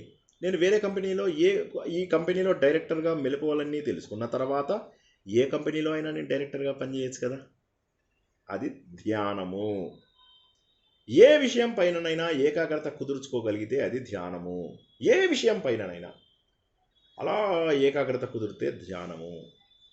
తర్వాత క్రమ పద్ధతిలో ఆలోచన రహిత స్థితిలోకి వెళ్ళినప్పుడు సవికల్ప సమాధి, తర్వాత నిర్వికల్ప సమాధి అనే స్థాయిలలోకి వెళ్తాము. ఇది ఈ అధ్యాయం చివరిలో ఈ 2 స్టేజ్లు తెలుసుకుందాం. సవికల్ప నిర్వికల్ప సమాధికి ఎలా వెళ్ళాలి అనేది తెలుసుకుందాము. ముందుగా 5 ప్రిపరేటరీ స్టెప్స్ నేర్చుకున్నాము. ధారణ ధ్యాన సమాధిలో ధారణ ధ్యాన అంటే విపులంగా తెలుసుకున్నాము. సమాధి స్థాయిలో మనకు ఏ రకమైన ఆలోచనలు ఉండవు, పూర్తి ఆలోచన రహితమైనటువంటి స్థితి ఉంటుంది. మనకు ఏ విషయాన్నైనా కూడా చూడగానే అక్కడ ఏముంది అన్న విషయం మనకు అర్థమైపోతుంది. నిర్వికల్ప సమాధి వచ్చిన వారు ఈ సహస్రారాన్ని ఛేదించి వారు మోక్ష సాధన కూడా చేయవచ్చు. మోక్ష సాధనకి కావలసినటువంటి ముఖ్యమైనటువంటిది ధ్యానం అనే విషయం ఇక్కడ మనకు తెలుస్తుంది. ఈ 8 నియమాలను అష్టాంగ నియమాలు అని చెప్పేసి అంటారు. ఇది పతంజలి యోగ శాస్త్రములో తెలుపబడినది. ఇవి ఎక్కడి నుంచి వచ్చాయి? మనకు వేదము కర్మకాండలు, జ్ఞానకాండ తెలియజేసింది. కర్మకాండలు 70% ఉంటాయి. ఈ 70% కర్మకాండల్లోంచి వచ్చిన వాటిని స్మృతులు అంటాము. వీటిని ఆచార వ్యవహారాలు అంటాము. జ్ఞానకాండలో అసలైనటువంటి సారం ఉంది. ఆ జ్ఞానకాండలనే ఉపనిషత్తులు అంటాము. అందులోంచి భగవద్గీత వచ్చింది అని చెప్పేసి తెలుసుకున్నాము. ఈ భగవద్గీతలోంచి వచ్చినటువంటి జ్ఞానము మనకు 3గా కర్మభక్తి జ్ఞానాలుగా మనము అందుకుంటున్నాము. ఈ జ్ఞానకాండలోంచి వచ్చినవి 6 దర్శనాలు. ఆ 6 దర్శనాలలో ఒకటి పతంజలి యోగశాస్త్రము. ఇవి కాక కణాదుడి వైశేషికము, కపిలుడి సాంఖ్యము, జైమిని పూర్వమీమాంస, ఈయన వేదవ్యాసుడి ఉత్తరమీమాంస, ఇవన్నిటిని కలిపి 6 దర్శనాలు అంటారు జ్ఞానము. కాబట్టి ఇక్కడ మనం నేర్చుకుంటున్నది జ్ఞానము. ధ్యానములో, మెడిటేషన్లో జ్ఞానము, విజ్డమ్ నేర్చుకుంటున్నాము. చాలా గొప్ప విషయాన్ని నేర్చుకున్నాము. ఇప్పుడు భగవంతుడు ఏం చెప్పాడంటే, గత వారం మనము సోక్రేట్స్ ఒకసారి విలువైన వస్తువులు ఆక్షన్ చేయడానికి వెళ్ళినప్పుడు అక్కడికి తను వెళ్ళాడని చెప్పి తెలుసుకున్నప్పుడు నేనేమీ మిస్ అవ్వలేదన్న విషయం నాకు ఇప్పుడు అర్థమైంది. ఇవన్నీ నాకు జీవితంలో లేకుండానే ఇన్నాళ్ళు నేను ఆనందంగా ఎలా గడిపాను అన్న విషయం తెలిసింది అని చెప్పి సోక్రేట్స్ చెప్పడం మనము గత వారం తెలుసుకున్నాము. తర్వాత భగవంతుడు చెబుతున్నాడు అన్నమాట. ఏమనంటే, ముందుగా ధ్యానం చేయడానికి యమ నియమాలు ఇవన్నీ పాటించిన తర్వాత ఎటువంటి ప్రదేశంలో కూర్చుంటారు? దర్భాసనము. మీకు దర్భాసనము ఏంటంటే, కొంత పవిత్రత లేని సమయాలలో కూడా మీరు దర్భాసనాలు, ఉదాహరణకి మీరు గ్రహణం వచ్చినప్పుడు గరిక తీసుకొని అన్ని వస్తువుల మీద వేస్తాము. ఎందుకంటే వాటి లోపల కొంత ఫిల్టరేషన్ శక్తి ఉంటుందన్నమాట. వచ్చే తరంగాలను ఆపే శక్తి ఉంటుంది దర్భకు. దర్భ, నా ఇంటి పేరు దర్భ. సో ఈ దర్భ ఆసనం ఏదైతే ఉంటుందో, దర్భలతో చేసినటువంటి ఆసనము మీకు ప్రతి పూజా స్టోర్లో దొరుకుతుంది. దానిపైన మెత్తటి దుప్పటి కానీ మెత్తటి వస్త్రం, శుభ్రమైనటువంటి వస్త్రాన్ని 2 లేయర్స్ 3 లేయర్స్ వేసుకోండి. వేసుకొని కూర్చోమని చెప్తున్నాడు దేవుడు. చెప్పేమంటాడు, చర్మం వేసుకోమన్నాడు. అది పూర్వకాలంలో సమంజసము. ఇప్పుడు జింక చర్మం వేసుకునే ఇది లేదు. కాబట్టి మెత్తటి వస్త్రాన్ని వేసుకోండి. వేసుకుని ఏమంటున్నాడు భగవంతుడు? స్థిరం సుఖం ఆసనం. స్థిరంగా కూర్చోండి. అంటే ఏంటి? మీరు అతి కష్టపడిపోయి పద్మాసనంలో 2 కాళ్ళు పైకి పెట్టేసేసి ఇలా పెడితే 1 నిమిషంలో కాలు కదలడం స్టార్ట్ అవుతుంది. నొప్పి తోలిస్తూ ఉంటుంది. మెల్లగా కాలు కిందికి దింపేస్తారు. ఓపిక ఉంటే అర్ధ పద్మాసనం వేసుకోండి. అది కూడా కష్టం అనిపిస్తే కాళ్ళు శుభ్రంగా బాసం పెట్టుకుని కూర్చోండి. సుఖాసనంలో కూర్చోండి. పద్మాసనం వీలైతే, లేకపోతే అర్ధ పద్మాసనం, లేకపోతే సుఖాసనం. ఇవి 3 కూడా కుదరకపోతే ఏం చేస్తారు? ప్లాస్టిక్ కుర్చీ తీసుకొని, ప్లాస్టిక్ కుర్చీ లోపల మెత్తటి బట్ట వేసుకుని, దర్భాసనం వేసుకుని, దర్భ వేసుకుని, దానిపైన వస్త్రం పెట్టుకుని, దానిపైన కూర్చుని కాళ్ళు కిందికి పెట్టండి. కానీ జ్ఞాపకం ఉంచుకోండి, ఏ పోజులో కూర్చున్నా సరే, ఏ పొజిషన్లో కూర్చున్నా సరే కదలకూడదు. Simple step, కదలకూడదు. స్థిరంగా, స్థిరం సుఖం ఆసనం. స్థిరంగా కూర్చోగలిగేటటువంటి పద్ధతిలోనే కూర్చోండి. తర్వాత ఆలోచిద్దాం కొత్తవి. ముందు ఫస్ట్ చేయాల్సింది ఏంటంటే, ఎక్కడ మీరు ధ్యానం ఇంతకుముందు నేర్చుకున్నా సరే వాటి గురించి నేను ప్రశ్నించను, వాటి గురించి నేను కామెంట్ కూడా చెయ్యను. భగవంతుడు చెప్పినటువంటి మాటలే చెబుతున్నాను. స్థిరంగా కూర్చోమని చెప్తున్నాడు. డిస్టెన్స్ ఎంత ఎత్తు ఉండాలి? నేల మీద కూర్చోవాలా? అది మీ ఇష్టం. కానీ వీలైనంత వరకు కొద్దిగా ఎత్తు మీద కూర్చుంటే బెటరు. అంటే మన ప్లాస్టిక్ కుర్చీ ఎత్తులో కూర్చుంటే మంచిది. మరీ ఎక్కువ, మరీ పెద్దదైతే నిద్ర వచ్చినట్టుగా అనిపిస్తే ధడేలమని కింద పడిపోతాం, కాళ్ళు చేతులు ఇరుగుతాయి. ఆ స్టేజ్కి తెచ్చుకోకండి. మరీ నేల మీద కూర్చుంటే దుమ్ము ధూళి ఉండి మనల్ని డిస్టర్బ్ చేసే అవకాశం ఉంది. ఎవరన్నా నీళ్లు కడుగుతున్నారు, పని మనిషి వచ్చి నీళ్ళతో గడిగిందంటే మనం కూడా నీళ్ళలో కొట్టుకుపోతాం. సో అది కూడా చేయకండి. సో వీలైనంత వరకు మరీ ఎత్తు కాకుండా మరీ నీచం కానటువంటి స్థలంలో కూర్చోండి. దర్భాసనము, మెత్తటి బట్ట, ఒక కుర్చీ కానీ సోఫా కానీ మీకు ఏది కన్వీనియంట్ అయితే అది, కదలకుండా స్థిరంగా కూర్చొని ఇంద్రియ వ్యాపారాలు నియంత్రించండి. ఈ ఇంద్రియ వ్యాపారాలు ఎలా నియంత్రిస్తాం? ఎందుకంటే యమ నియమాలు మనకు వచ్చాయి కాబట్టి ఇంద్రియ వ్యాపారాలను నియమిస్తాం. మన బ్యాడ్ లక్ ఏంటంటే ఎప్పుడైతే మనం మెడిటేషన్ చేస్తామో ఆ టైంలోనే రకరకాల ఆలోచనలు వస్తూ ఉంటాయి. ఎప్పుడైతే మెడిటేషన్కి కూర్చుంటామో అప్పుడే ఆలోచనలు వస్తాయో, వందల ఆలోచనలు నెత్తి మీద పడతాయి. ఏవేవో ఆలోచిస్తూ కూర్చుంటాం. ఇది ఎట్లాగా, అది ఎట్లాగా, అది ఎట్లాగా, ఇది ఎట్లాగా, అన్ని పనులు అప్పుడే జ్ఞాపకం వస్తాయి. ఒక పని చేయండి, అన్ని పనులు చేసి తర్వాత ధ్యానంకి కూర్చోండి. ధ్యానం చేసే ముందు పెండింగ్ పనులు పెట్టుకొని కూర్చోవద్దు. ఇది అనుభవపూర్వకంగా చెబుతున్న విషయం.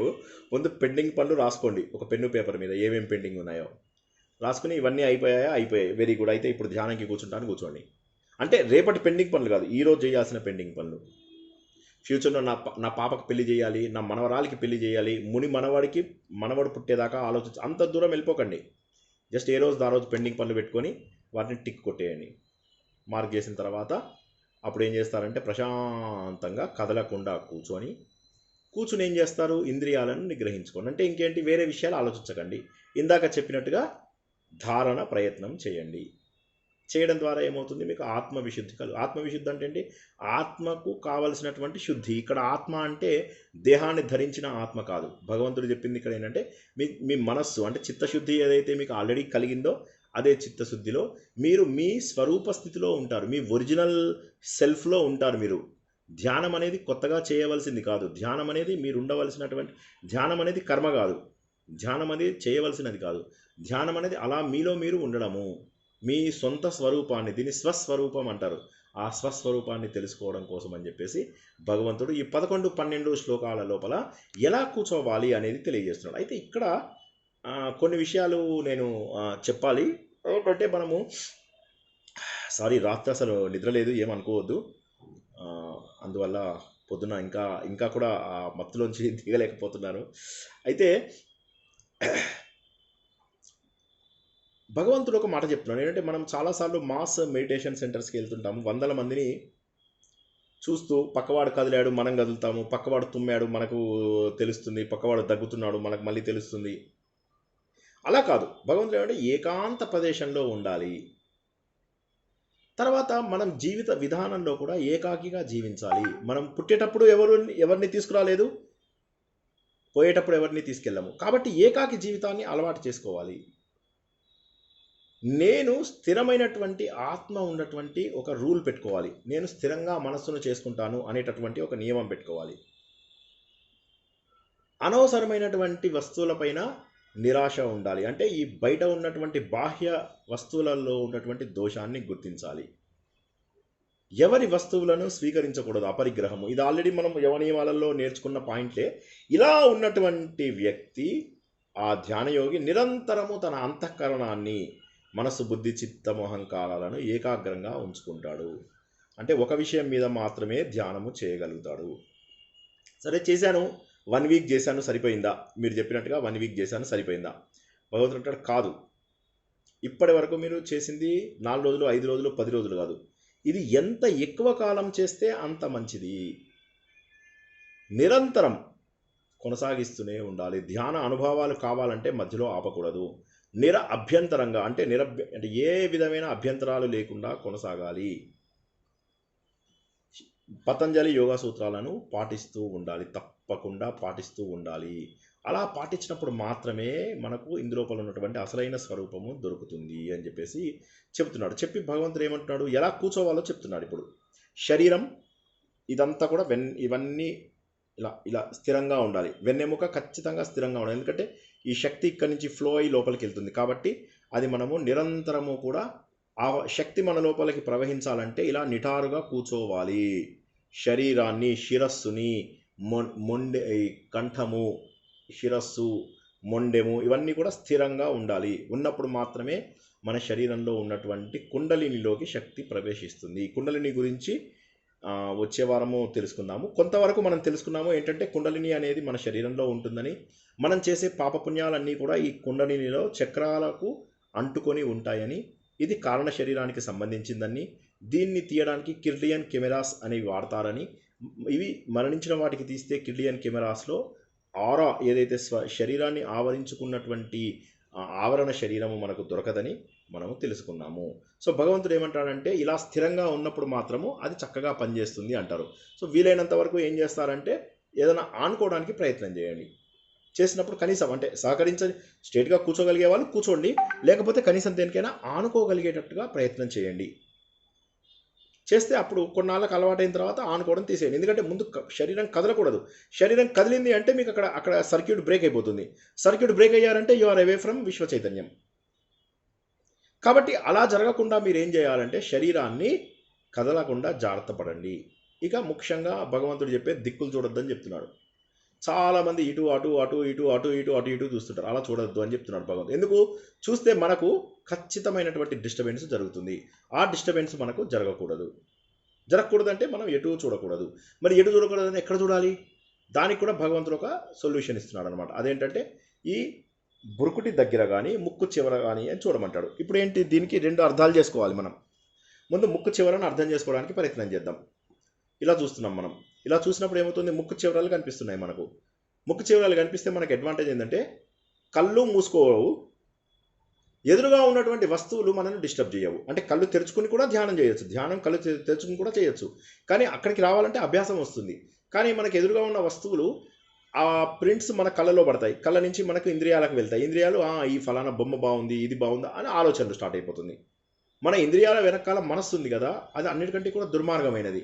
మనం చూస్తున్న బొమ్మల వెనకాల కసలల్లుతూ కూర్చుంటుంది. ఎక్కడో బల్లి కనిపించింది, ఆ బల్లి ఏదో వస్తువుని తింటుంది. అబ్బోయి వస్తువుని ఎంత సూపర్ ఫాస్ట్గా కదిలింది, ఇంత సూపర్ ఫాస్ట్గా ఎవడో అథ్లెట్ కూడా కదలడు అంటాం. అథ్లెట్ అనేసరికి వాడు చేస్తున్న విషయాలన్నీ జ్ఞాపకం వస్తాయి. ఇండియాలో వాడు తీసుకొచ్చిన పథకాలన్నీ జ్ఞాపకం వస్తాయి. వాడు పథకాలు తెచ్చుకున్న తర్వాత మోడీ మహోదయుడు వాడిని అభినందించడం జ్ఞాపకం. ఇలా కథలు అల్లేస్తుంది అనమాట మనస్సు. కాబట్టి కళ్ళు మూసుకోవాలి. కానీ కళ్ళు మూసుకుంటే ఏమో నిద్ర వచ్చేస్తుంది. ఇది కేవలం అభ్యాసం మనం చేసే మనలాంటి వారికి. అందుకోసమని అటు ఇటు చేయకుండా ఈ ముక్కు ఇలా చూసినట్టయితే మరీ నిద్రపోము, అట్ ద సేమ్ టైం ఎదురుగా ఉన్న వస్తువులు మనకు కనిపించవు. కాబట్టి అప్పుడు ఏమవుతుందంటే మనకు ఏకాగ్రత చక్కగా కుదిరేటటువంటి అవకాశం ఉంది. అప్పుడేమవుతుంది, మనలో ఉన్నటువంటి కుండలిని జాగృతమయ్యే అవకాశం ఉంది. ఎప్పుడైతే మనము ఒక మంచి పని చేసినా, ఒక దేవుడిని భక్తిగా పూజించినా, లేకపోతే మనము జ్ఞానం చేసినా, ఇంకా ఏ మంచి పని చేసినా, ఏ చెడ్డ పని చేసినా జరిగేది ఒకటే. ప్రపంచంలో మతాలతో సంబంధం లేకుండా జరిగేది ఒకటే. ఈ కుండలినిలో ఉన్నటువంటి ఈ షట్చక్రాలకు చుట్టుపక్కల ఉన్నటువంటివి ఏవైతే పాపపుణ్యాలు ఉన్నాయో అవి కరిగిపోతాయి. మనం అంతకుముందు గత వారం తెలుసుకున్నాము. వాటిని క్లీన్ చేసుకున్నట్లయితే భూమితత్వము, వాయుతత్వము, అగ్నితత్వము, ఆకాశతత్వం వీటన్నింటి నుంచి మనం దూరంగా అవుతాము. అంటే అప్పుడు అవన్నీ మన పైన ఎటువంటి ప్రభావము చూపలేవు అని చెప్పేసి తెలుసుకున్నాము. అంతకుముందు మహేష్ యోగి ఆయన చేసినటువంటి సాధనం ద్వారా ఆయనని భూమితత్వమైనటువంటి మూలాధార చక్రం పైన ఆయన నియంత్రణ తెచ్చుకోవడం ద్వారా, కంట్రోల్ తెచ్చుకోవడం ద్వారా ఆయన ఇంత ఎత్తులో ఉండగలిగాడు అన్న విషయాన్ని కూడా మనము తెలుసుకున్నాము. కాబట్టి ఆ స్థాయి రావాలి అంటే ఒక మంచి పని చేయాలి, లేదా భక్తి భావన ఉండాలి, లేదా జ్ఞానం ఉండాలి. సులభంగా చేసేది ధ్యానంలో సూపర్ ఫాస్ట్గా ఇవి కరగడానికి అవకాశం ఉంది. కాబట్టి ప్రజ్ఞాన మెషిన్ వాళ్ళు మన పరమహంస యోగానంద వాళ్ళ ఇన్స్టిట్యూషన్ అన్నమాట. యుక్తేశ్వరు, తర్వాత లహరి మహాదయ, మా తర్వాత మహా అవతార్ బాబా వాళ్ళ ఇన్స్టిట్యూషన్ ఏదైతే ఉందో అందులో వాళ్ళు ఈ కుండలినిలో జరిగేటటువంటి మూమెంట్స్ని చాలా చక్కగా శ్వాస ద్వారా చేయిస్తారు. సుమారుగా 45 నిమిషాల కార్యక్రమం అది. మన సౌత్ ఇండియాలో ఎక్కువ పాపులర్ కాదు, కానీ ఉన్నాయి, లేవని కాదు, ఉన్నాయి. హైదరాబాద్లో కూడా 2 చోట్ల ఉన్నాయి. దిల్షుక్ నగర్లో, పద్మనాభ నగర్లో ఉన్నట్టున్నాయి. తప్పక వీలుంటే అవి చేయండి. కుండలినికి సరైన సాధన, శ్రీకృష్ణుడు చెప్పినటువంటి సాధన అందులో మనకు జరుగుతుంది. రకరకాల సాధనలని కస్టమైజ్ చేశారు ఈ రోజుల్లో. మనకు కావాల్సినట్టుగా కాస్త మార్చి వాళ్ళ పద్ధతిగా మనకు అందిస్తున్నారు. కానీ ప్రజ్ఞాన మిషన్లో చాలా వరకు ఏదైతే మన ధర్మంలో చెప్పినటువంటిది ఉందో అది చాలా అద్భుతంగా చెప్పగలిగారు. రామకృష్ణ మిషన్ వారి ధ్యాన కౌశలము, ఆర్ట్ ఆఫ్ లివింగ్ వారి ధ్యాన మెథడు, ప్రజ్ఞాన మిషన్ వారి ఈ పద్ధతులు అద్భుతమైనటువంటి పూర్తి హిందూ ధర్మానికి సంబంధించినటువంటి మన జ్ఞానాన్ని ఉపయోగించుకున్నటువంటి ఇవి ఉన్నాయన్నమాట. కాబట్టి ఆ విధంగా ధ్యానానికి ముందు ప్రిపేర్ అవ్వండి. అంటే మెత్తటి ఆసనంపై కూర్చోవడము, స్థిరంగా వెన్నెముక పెట్టడము, కదలకుండా కూర్చోవడము, ఇవన్నీ కూడా చేయమని చెప్పేసి భగవంతుడు చెప్పాడు. చెప్పిన తర్వాత ఏం చెప్పాడు, ధ్యానంలో ఎలా కొనసాగాలి, అనుభవాలు ఏంటి, ధ్యానంలో ఎలా మనము చూస్తాము, ఏమేమి బెనిఫిట్స్ వస్తాయి, ఇవన్నీ కూడా తర్వాతి తరగతి లోపల తెలుసుకుందాం. ఇప్పుడు కొంతసేపు ప్రశ్నోత్తరాలకి సమయం కేటాయించుకుందాం. ఆత్మసుఖము వీడి నీ ఆట కొరకు పాత్ర పోషణ చేసితి సూత్రధారి, విశ్రమించేద నీ పాదం ఆశ్రయించి పరమ కరుణాంతరంగా శ్రీ పాండురంగా. జై శ్రీకృష్ణ. ఇప్పుడు ఎవరికైనా ఏమైనా ప్రశ్నలు ఉంటే అవి తీసుకుందాం కొద్దిసేపు. తర్వాత మళ్ళీ సోమవారం నాడు భాగవతం ప్రారంభించుకుంటున్నాము. అందరూ తప్పక జాయిన్ అవ్వండి పవిత్రమైనటువంటి ఏకాదశి రోజు నాడు. ఆ తర్వాత మనం పోలింగ్ పెట్టాము. ఆ పోలింగ్ను బట్టి అందరూ కూడా 3:30 సమయము వీలవుతుందని అన్నారు. అందుకని చెప్పి మన కార్యక్రమాలన్నీ కూడా 3:30కు చేసుకోవడం జరిగింది. ఇంకా మరో విషయం ఏంటంటే వచ్చే బుధవారం తీర్థయాత్ర కార్యక్రమంలో ఈసారి ఎంతో ఎదురు చూస్తున్నటువంటి చార్ధామ్ కార్యక్రమాన్ని, చార్ధామ్ యాత్రని చేసుకుందాము. చార్ధామ్ అంటే బద్రీ, కేదార్, గంగోత్రి, యమునోత్రి. మనం హరిద్వార్, ఋషికేశ్ దాకా వచ్చాము. ఋషికేశ్ నుంచి ముందుకు కనుక మనం ప్రయాణం చేసినట్లయితే అద్భుతమైనటువంటి హిమాలయ యాత్ర, గంగా గమనం, గంగతో పాటుగా ప్రయాణం చేస్తూ గొప్ప గొప్ప విషయాలని తెలుసుకుంటూ ఉందాము. సుమారుగా 2 వారాలు పట్టవచ్చు చార్ధామ్ యాత్ర. అంటే 2 క్లాసెస్, అంటే సుమారుగా 1 నెల రోజుల పాటు. ఎందుకంటే మనము 1 వారము తీర్థయాత్ర, 1 వారము భాగవతము తెలుసుకుంటాం. ఇప్పటి నుంచి ప్రతి బుధవారము 1 వారం తీర్థయాత్ర, 1 వారము భాగవతము. భగవద్గీతలో ఎటువంటి మార్పు లేదు. శనివారము మార్పు ఉన్నదల్లా ఏంటంటే 3:30కి, అది కూడా గత నెల మనం చేసినటువంటి పోలింగ్, సారికా మేడం చేసినటువంటి పోలింగ్ ఆధారంగా అందరూ 3:30 సమయాన్ని ప్రిఫర్ చేశారు. కాబట్టి ఆ సమయంలో మనము ఈ క్లాసెస్ అన్నీ కూడా నిర్వహించుకుంటున్నాం అన్నమాట. జై శ్రీకృష్ణ. ఇప్పుడు ఏమైనా ప్రశ్నలు ఉంటే తెలుసుకుందాం.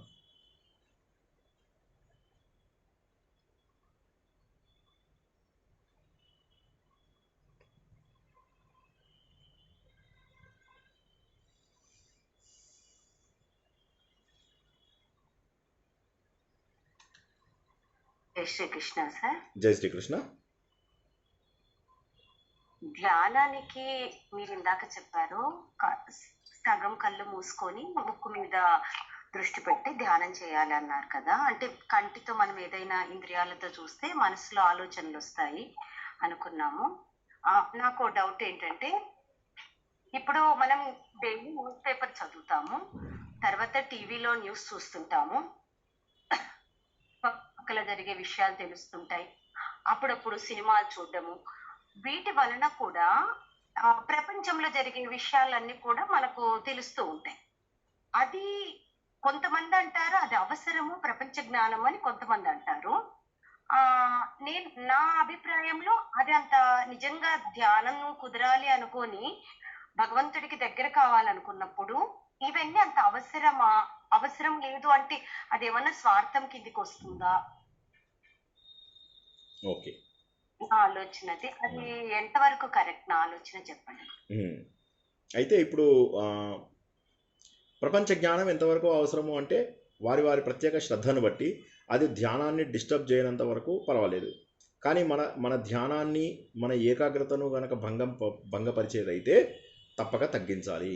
క్రమ పద్ధతి లోపల బాహ్య విషయాలపైన శ్రద్ధను తగ్గించాలి. ఎందుకంటే మనం మొదట్లో అనుకున్నట్టుగా బ్రహ్మ సత్యం, జగత్ మిథ్య. మనం అందరము కూడా ఒక నాటకంలో పాత్రలు వేస్తూ ఉన్నాము. ఈ పాత్రలలోంచి ఎలా బయటికి వస్తామంటే నేను కర్మయోగం ద్వారా, భక్తి యోగం ద్వారా, జ్ఞానయోగం ద్వారా ఈ పాత్రలలోంచి బయటికి వస్తాను. కర్మయోగం ద్వారా ఎలా బయటికి వస్తాను? కర్మ చేస్తూ శ్రద్ధగా నాటకంలో పాత్ర వేస్తూ ముసలివాడిని అయిపోయి ఇంకా మళ్ళీ కొత్త నాటకం వేయవలసిన అవసరం లేదు. అంటే నా బాధ్యతలన్నీ సక్రమంగా చేసిన తర్వాత ఇంకా నాకు మళ్ళీ కొత్త నాటకం వేయడానికి డైరెక్టర్ ఎవరైతే ఉన్నారో, దర్శకుడు భగవంతుడు, ఆయన పర్వాలేదులే వీడు చేసిన డ్రామాలో రోల్స్ అన్నీ బాగా చేశాడు, ఇంకా ఈయనకి ఇంకొక రోల్ ఇవ్వాల్సిన అవసరం లేదు అని పక్కకు కూర్చోబెట్టేస్తాడు. అది కర్మయోగం. రెండోది ఏంటి? భక్తి యోగం. భక్తి యోగం ఏంటి? నాకు ఈ నాటకంలో ఇంకా చేయలేకుండా ఉన్నాను, నాకు నాటకంలో విసుగ్గా ఉంది, నేను సమయాన్ని కేటాయించలేకపోతున్నాను, నేను ఇంకా ఈ నాటకం నుంచి బయటకు వస్తాను అని చెప్పి ప్రార్థించడం. అది రెండవది భక్తి యోగం. మూడవది ఏంటి? జ్ఞానయోగం. జ్ఞానయోగం అంటే సత్యాన్ని తెలుసుకోవడం. ఏంటంటే ఇది నాటకము అని చెప్పి తెలుసుకోవడం. ఇది నాటకము అని తెలుసుకున్నప్పుడు బాహ్య ప్రపంచంలో జరుగుతున్నదంతా కూడా నాటకము. నేను ఏ విధంగానైతే స్వప్నావస్థలో ఉన్నప్పుడు స్వప్నం నిజం అనుకుంటాను, కానీ స్వప్నావస్థలోంచి బయటకు వచ్చిన తర్వాత నవ్వొస్తుంది ఇలాంటి కలలు కన్నానా అని. ఒకసారి ఊహించుకోండి, స్వప్నావస్థలో మనం లేవకపోతే ఎలా ఉంటుంది? స్వప్నమే నిజమైపోతుంది.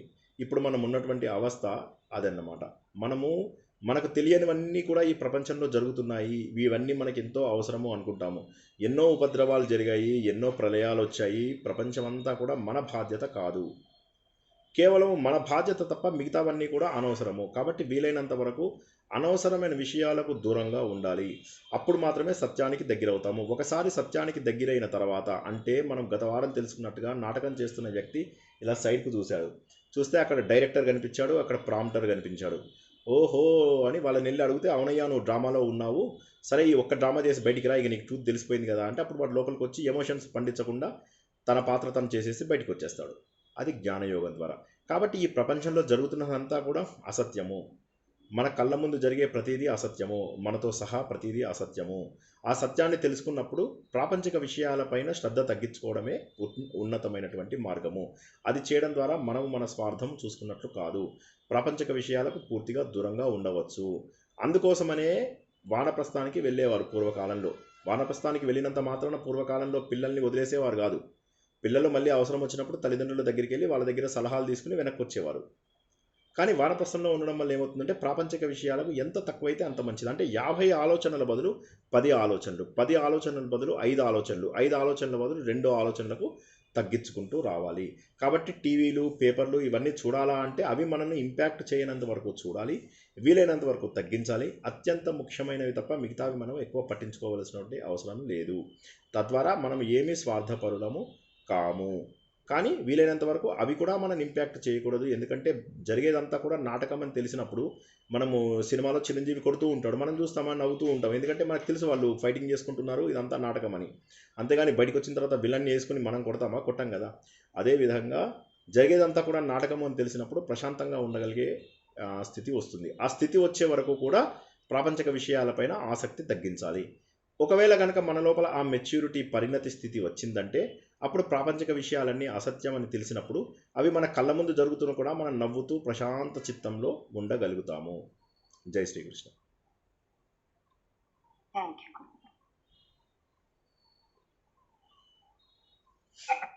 జై శ్రీకృష్ణ అండి. జై శ్రీకృష్ణ. ధ్యానం అంటే ఏదైనా నామాన్ని జపిస్తూ ఉండడమా, లేదంటే శ్వాస మీద ధ్యాస, ఎలా చేయాలి? భగవంతుడు ధ్యాన యోగంలో తన గురించి ధ్యానం చేయమని చెప్పలేదు. మీరు 5వ అధ్యాయంలో కూడా చూసుకున్నట్లయితే, 5వ అధ్యాయంలో లాస్ట్ 3, 27, 28, 29 శ్లోకాలు అనుకుంటాను, లేక 25, 26, 27, నాకు ఎగ్జాక్ట్ నెంబర్కి ఆ 3 శ్లోకాల్లో కూడా భగవంతుడు తన గురించి ప్రస్తావన తెలియదు. కేవలము శరీరాన్ని నిటారుగా ఉంచి ఏకాగ్రతగా ఉంచమని మాత్రమే చెప్పాడు. అయితే భగవంతుడి ప్రస్తావన లేదు. 6వ అధ్యాయంలో కూడా భగవంతుడి ప్రస్తావన లేకపోవచ్చు. కానీ భగవంతుడు అనేది మనకు ఉన్నతమైనటువంటి టూలు. మనకు పూర్తి స్థాయి పరిణతి వచ్చే వరకు భగవంతుడి యొక్క నామం తీసుకోవడం ఉన్నతము. మనం గత వారం కూడా తెలుసుకున్నాం ఏంటంటే, భక్తి అనేది ధ్యానంలో ఉన్నతము. ఇప్పుడు ఇందాక నేను తిరుపతిది ఉదాహరణ చెప్పాను కదా, ఆ ఉదాహరణ చెప్పడంలో కారణం ఏంటంటే, ఏకాగ్రతకు భగవంతుడి యొక్క సపోర్ట్ తీసుకోవడానికి మాత్రమే అది. ఎందుకంటే భగవంతుడు అంటే ఎవరో కాదు, విశ్వ చైతన్యం. ఆ విశ్వ చైతన్యాన్ని మన లోపల ప్రవహించమని చెప్పి మనం ప్రార్థించినప్పుడు, ఇది అట్రాక్షన్, ప్రపంచమంతా కూడా లా ఆఫ్ అట్రాక్షన్ తోటి నడుస్తుంది. దీనికి ఒక చిన్న పుస్తకం మీరు వీలున్న వాళ్ళు చదవండి, లేకపోతే యూట్యూబ్లో కొట్టండి, ద సీక్రెట్ అని చెప్పేసి. అది మీరు తప్పకుండా అందరూ ఈరోజు చూడగలుగుతారు. వీలైతే కొద్దిసేపు చూడండి. మనం ఏ విషయాన్నైతే ప్రకృతి శక్తితోటి ఆరాధిస్తామో అది జరుగుతుంది. దీన్నే తెలుగు లోపల మన సంస్కృతంలో యద్భావం తద్భవతి అంటారు. కాబట్టి ఏంటంటే, ఆ ప్రకృతి శక్తిని మన లోపల ప్రవహించమని చెప్పేసి కోరుకున్నప్పుడు మనకు ఎక్కువగా ఫోకస్ వచ్చే అవకాశం ఉంది. అందుకోసమే దొంగలకు దొంగలు ఫ్రెండ్స్ అవుతారు, మంచి వాళ్ళకు మంచి వాళ్ళు ఫ్రెండ్స్ అవుతారు, భక్తులకు భక్తులు ఫ్రెండ్స్ అవుతారు. ఆ విధంగా మనకు కావాల్సినటువంటివి మనకు ప్రకృతి అందిస్తుందన్నమాట. ప్రకృతి మనకిచ్చినటువంటి వరం ఏంటంటే, మన భావాలకు అనుగుణమైనటువంటి వాతావరణాన్ని మనకి ఇవ్వడానికి మనం ఎంతగా తపిస్తున్నాము అని. ఆ తపనతో పాటు ఈశ్వర ప్రణిధానం ఉండాలి అని చెప్పి పతంజలి యోగ సూత్రాలలోని నియమాలలో తెలుసుకున్నాము.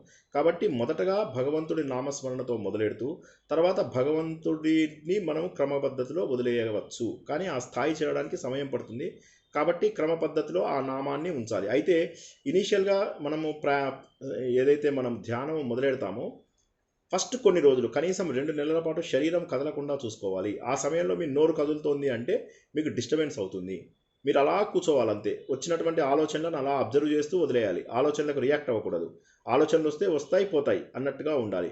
అలా మీ శరీరం కదలకుండా, ఇంద్రియాలు కదలకుండా, మనసు బుద్ధి కదలకుండా ఉన్నప్పుడు మాత్రమే ప్రకృతి చైతన్యము మీ లోపల వస్తుంది. కాబట్టి భగవంతుడు తన పేరు తెలియజేయనప్పటికీ కూడా ఏకాగ్రతకు అవసరమైనటువంటి శక్తి మనకు భగవంతుడి ద్వారా వస్తుంది. కాబట్టి ఆయన నామజపం చేయడంలో తప్పులేదు. ఏకాగ్రతకు తోడ్పడేటట్టయితే చేయవచ్చు. కానీ ఆ ఏకాగ్రత మన ధ్యానాన్ని డిస్టర్బ్ చేయకూడదు. కొంతమంది అంటారు, నువ్వు ఈ మంత్రాన్ని చదువుతూ ధ్యానం చెయ్యి అంటే నాకు డిస్టర్బెన్స్గా ఉంది ఆ సౌండ్ అని చెప్పేసి అంటారు. అది కొంతమందికి అచ్చిరాదు, కుదరదు. ఎందుకంటే ఆ డిస్టర్బెన్స్ వల్ల ఏమవుతుందంటే మనకు ధ్యానం కుదరదు. కాబట్టి అందుకోసమే భగవంతుడు కూడా ఈ అధ్యాయంలో నా పేరు జపిస్తూ చెయ్యి అని చెప్పలేదు. కేవలము ముక్కును చూస్తూ లేదా భృకుటిని చూస్తూ ధ్యానం చేయండి అని చెప్పి చెప్పాడనమాట.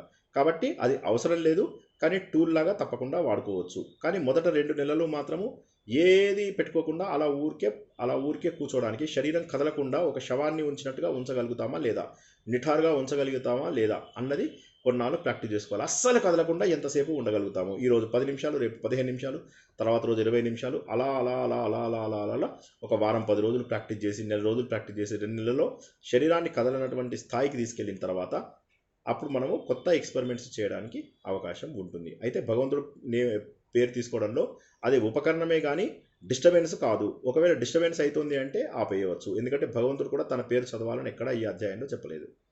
జై శ్రీకృష్ణ. జై శ్రీకృష్ణ అని ఇంకొక చిన్న డౌట్. అడగండి. అది సంప్రేక్ష్య నాసికాగ్రం స్వం దిశశ్చానవ లోపేన్ అంటారు కదా, అదంటే ముక్కు కొన భాగాన్ని దర్శించమనా లేదా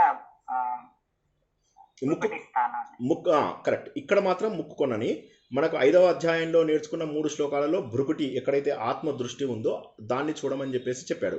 అంటే ఇక్కడ ఆత్మ ఉంది అని చెప్పేసి ఆత్మ యొక్క స్థానాన్ని, ఆజ్ఞాచక్రంలో ఉన్నటువంటి స్థానాన్ని చూస్తూ ఉండమని 5వ అధ్యాయంలో చెప్పాడు. అది చేసిన 6వ అధ్యాయంలో చెప్పినటువంటి నాసాగ్రము ఏదైతే కళ్ళు మూయడము తెరవడం, ఆయన ముక్కు కొన అని చెప్పడానికి కారణం ఏంటంటే సగం కళ్ళు ముయ్యి అంటే సగం కళ్ళు అనేది ఎంతమంది ఏ రకంగా తీసుకుంటారో తెలియదు. కాబట్టి ఈ నాసాగ్రాన్ని చూస్తూ ఉండమన్నాడు. అప్పుడు ఏమవుతుందంటే మనకు ముందుగా ఉన్నవి కనిపించవు, తర్వాత కళ్ళు కూడా పూర్తిగా మూసుకోవు. కాబట్టి ఇక్కడ భృకుటి కాదు, అది ఇక్కడ నాసాగ్రం. ఈ అధ్యాయంలో చెప్పింది నాసాగ్రము. అది భృకుటి అయినా సరే, నాసాగ్రం అయినా సరే, దాని ఉద్దేశం ఏంటంటే బయట ఉన్న వస్తువులని మనకు కనిపించకుండా మనకు నచ్చిన ఏదో ఒక విషయం పైన దృష్టి పెట్టుకోవాలి అని చెప్పేసి శంకర భాష్యంలో చెప్పారనమాట. భృకుటి కావాలా, నాసాగ్రం కావాలా, లేక ఇంకేదైనా ఆబ్జెక్టుని ఎదురుగా పెట్టుకుని చేయాలా? కొంతమంది ఏమంటారంటే ఒక ఆబ్జెక్టుని కూడా ఎదురుగా పెట్టుకుని చేయవచ్చు అంటారు. వీటన్నింటిలో ముఖ్య ఉద్దేశం ఏమిటి అంటే ఎదురుగా ఉన్నటువంటి విషయాలు మన లోపల చలనాన్ని గురి చేయకూడదు అన్న విషయము. ఇక్కడ భగవంతుడు చెప్పడంలో ఏంటంటే నిద్రపోకుండా చేయొచ్చు అన్నట్టుగా చెప్పాడన్నమాట. కాబట్టి అది ఇక్కడ భగవంతుడు చెప్పింది నాసాగ్రము. 5వ అధ్యాయంలో లాస్ట్ 3 శ్లోకాలలో చెప్పింది మాత్రము భృకుటి. భృకుటి మీద పెట్టండి, నాసాగ్రం మీద పెట్టండి, ఎదురుగా ఏదైనా ఆబ్జెక్ట్ మీద కూడా పెట్టవచ్చు అన్న విషయాన్ని శంకర భాష్యం, భగవద్గీత పైన శంకర భాష్యంలో తెలియజేశారు. జై శ్రీకృష్ణ. జై శ్రీకృష్ణ. అది దీపాన్ని కూడా దర్శిస్తూ కూడా చేయొచ్చని విన్నాను. చేయవచ్చు. అది అంటే నేను ఇందాక చెప్పినట్టుగా మనకు పంచభూత మెడిటేషన్ అని చెప్పేసి 5 తత్వాలలో మనం కూడా అది చేయబోతున్నాము. ఏంటంటే ఈ క్లుప్తంగా చెప్తాను, డీటెయిల్గా మనం ఎలాగూ ప్రాక్టీస్ చేస్తాం. కాబట్టి మన శరీరము 5 పంచభూతాలతో తయారైన పాంచభౌతిక శరీరం. కాబట్టి మనము ఇప్పుడు చూసారా, నేను కాళ్ళు కిందికి పెట్టుకున్నాను అనమాట. అంటే ఎక్కువసేపు కూర్చోలేము మనం ఒక పొజిషన్లో. అదే మనకు ధ్యానం కుదరకపోవడం అన్నమాట. అయితే పాంచభౌతిక అంటే ఏంటంటే ముందుగా ఎదురుగా ఒక దీపాన్ని పెట్టుకోవడము కళ్ళ కోసం, ఎదురుగా ఓంకారం వెలుతురున్నటువంటి ఓంకారం లైట్ని పెట్టుకోవడము కళ్ళకు, ముక్కు కోసం అని చెప్పేసి పరిమళాలు, చెవుల కోసం అని చెప్పేసి చక్కటి సంగీతం, శ్రావ్యమైనటువంటి మురళీనాదం, ఓకే, నోటికి రామ్ రామ్ లేదా ఓం ఓం అని చెప్పేసి ప్రణవనాదం. ఈ విధంగా పంచభూతాలలో ముఖ్యమైనటువంటి ఈ 4 మనం ఉన్నది ఆకాశంలోనే. ఆకాశం అంటే స్పేస్. ఈ 5 లోపల చేసేది పంచభూత మెడిటేషన్ అంటారు. ఇది మోస్ట్ ఎఫెక్టివ్ మెడిటేషన్ అన్నమాట. మనం ఇదే చేయబోతాం కొన్ని రోజుల్లో. మనం తప్పక ఇది అందరము కలిసి చేద్దాం. వీటికి కావాల్సినవన్నీ కూడా నేను ముందు రోజు చెప్తాను. ముందు 3-4 రోజుల ముందే చెప్తాను. అవన్నీ మనం పెట్టుకుని పొద్దున్న సమయంలో ఎప్పుడైతే ఆలోచనల పరంపర తక్కువ ఉంటుందో, ఇదంతా మొదట్లో ప్రాక్టీస్ చేస్తాం. ప్రాక్టీస్ చేసిన తర్వాత సాధన చేస్తూ చేస్తూ చేస్తూ ఎలా ఉంటామంటే మనము మన ఆలోచనలను నియంత్రించి కొంతసేపటికి ఏ సమయంలోనైనా కూడా, నాకు తెలిసిన ఒక మిత్రుడు వాళ్ళ భార్య కాఫీ తెచ్చే లోపల మెడిటేషన్లోకి వెళ్ళిపోయేవాడు. ఇంకో మిత్రుడు ఒక దేవాలయానికి వెళ్ళి అక్కడ ఆ రోజు తర్వాత ప్రోగ్రాం క్యాన్సిల్ అయిపోయిందని తెలిసిన తర్వాత ఈ దేవాలయంలోనే మెడిటేషన్ చేసుకుంటూ కూర్చుందామని కూర్చుండిపోయి 4-4.5 గంటల తర్వాత మళ్ళీ బాహ్య ప్రపంచంలోకి వచ్చాడన్నమాట. కాబట్టి శరీరాన్ని వదలడం చాలా సులభంగా కూడా చేయవచ్చు. మనకు తెలియకుండానే అద్భుతమైనటువంటి ధ్యానాలు ఎన్నోసార్లు కుదురుతూ ఉంటాయి. అవి మనకు నిద్ర కాకుండా చక్కటి ఆలోచనలు, చక్కటి అనుభవాలు ఉన్నటువంటి ధ్యానం ఖచ్చితంగా ఎదురవుతుంది. స్వానుభవపూర్వకంగా తెలియజేస్తున్నాను. కాబట్టి అద్భుతమైన అవకాశాలు ఉన్నాయి. ఇప్పుడు నేను చెప్పినట్టుగా మన ఇంద్రియాలని కేంద్రీకరించే ఏ వస్తువుని ముందు పెట్టుకున్నా, చెవుల కోసం పెట్టుకున్నా, ముక్కు కోసం పెట్టుకున్నా, నోటికి చక్కటి మంత్రాన్ని, ఓంకారాన్ని కానీ ఇది పెట్టుకున్నా తప్పు లేదు. అవి తప్పకుండా మన పాంచభౌతిక శరీరానికి ఉపకరణాలు. జై శ్రీకృష్ణ.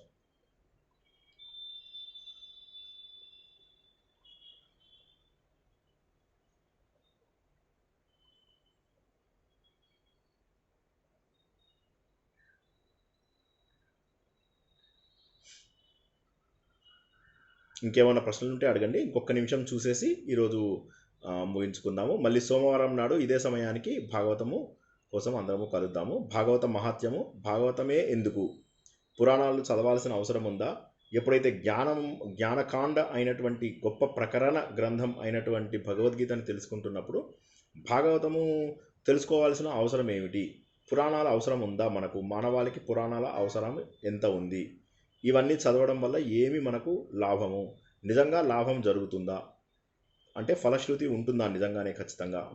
జ్ఞాని అయినటువంటి శుకబ్రహ్మ ఎందుకు భాగవతం చెప్పాడు? భాగవతం అనేది మరి కథలు, మరి అది ఒక జ్ఞానికి అవసరం లేదు కదా. జ్ఞానికి తను దేహం కాదు, తన ఆత్మను, తనే భగవంతుడి యొక్క స్వరూపాన్ని అని చెప్పి తెలుసు. కానీ ఒక జ్ఞానితో చెప్పించినటువంటి ఒక అద్భుతమైనటువంటి పురాణమే భాగవతము. దాని గురించి మనం సోమవారం నాడు తెలుసుకుంటాం. ఏమిటి అసలు అంటే జ్ఞానయోగి చెప్పడం. భాగవతం అంటే కథ కాదు, ఒక జ్ఞానయోగి చెప్పినటువంటి భక్తుల అనుభవాలు. అది మనము సోమవారం నాడు తెలుసుకుంటాం. జ్ఞానయోగి చెప్పిన భక్తుల అనుభవాలు చాలా అద్భుతమైనటువంటిది భాగవతము. అది మనము సోమవారం నుంచి తెలుసుకుందాము. ఇంకేమన్నా ప్రశ్నలు ఉంటే తీసుకుందాము, లేకపోతే ఈరోజు సెషన్ ముగించుకుందాము. ఇంకొక 30 సెకండ్స్ చూసి తీసేద్దాం. జై శ్రీకృష్ణ.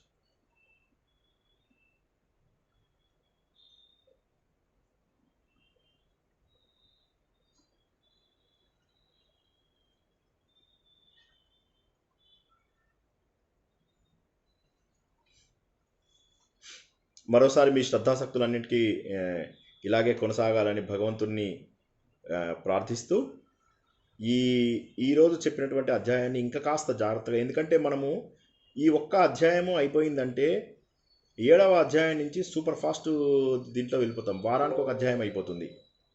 కాబట్టి మీరు గుర్తుపట్టవలసింది ఏంటంటే, ఖచ్చితంగా గుర్తుంచుకోవాల్సింది ఏంటంటే, ఈ 6 అధ్యాయాలలో చెప్పిన ప్రతి మాట, ఇంద్రియాలు, మనస్సు, బుద్ధి, చిత్తము, అహంకారము, ప్రాణేంద్రియాలు, కర్మేంద్రియాలు, జ్ఞాన, ఇవన్నీ ఆత్మతత్వము, తర్వాత కర్మ సిద్ధాంతంలో మనం సకామ కర్మ నుంచి నిష్కామ కర్మకు ఎక్కిన మెట్లేంటి, 5వ అధ్యాయంలో నేర్చుకున్న మెట్లేంటి, ఇవన్నీ తెలుసుకున్న తర్వాత మనకు సూపర్ ఫాస్ట్గా భగవద్గీత కొనసాగుతుంది. ఈ మొదటి 6 అధ్యాయాలే కష్టమైనవి. కాబట్టి దయచేసి వీడియోలన్నింటినీ మరొకసారి డౌన్లోడ్ చేసుకునో లేదా వాటిని ఆడియో ఫైల్స్గా కన్వర్ట్ చేసుకునో కూడా మీకు అవకాశం ఉన్న ప్రతిసారి కూడా చూడగలరు. మరోసారి మీ అందరికీ కృతజ్ఞతలు తెలియజేస్తూ ఈరోజు తరగతిని ఇక్కడికి ముగించుకుందాం. జై శ్రీకృష్ణ.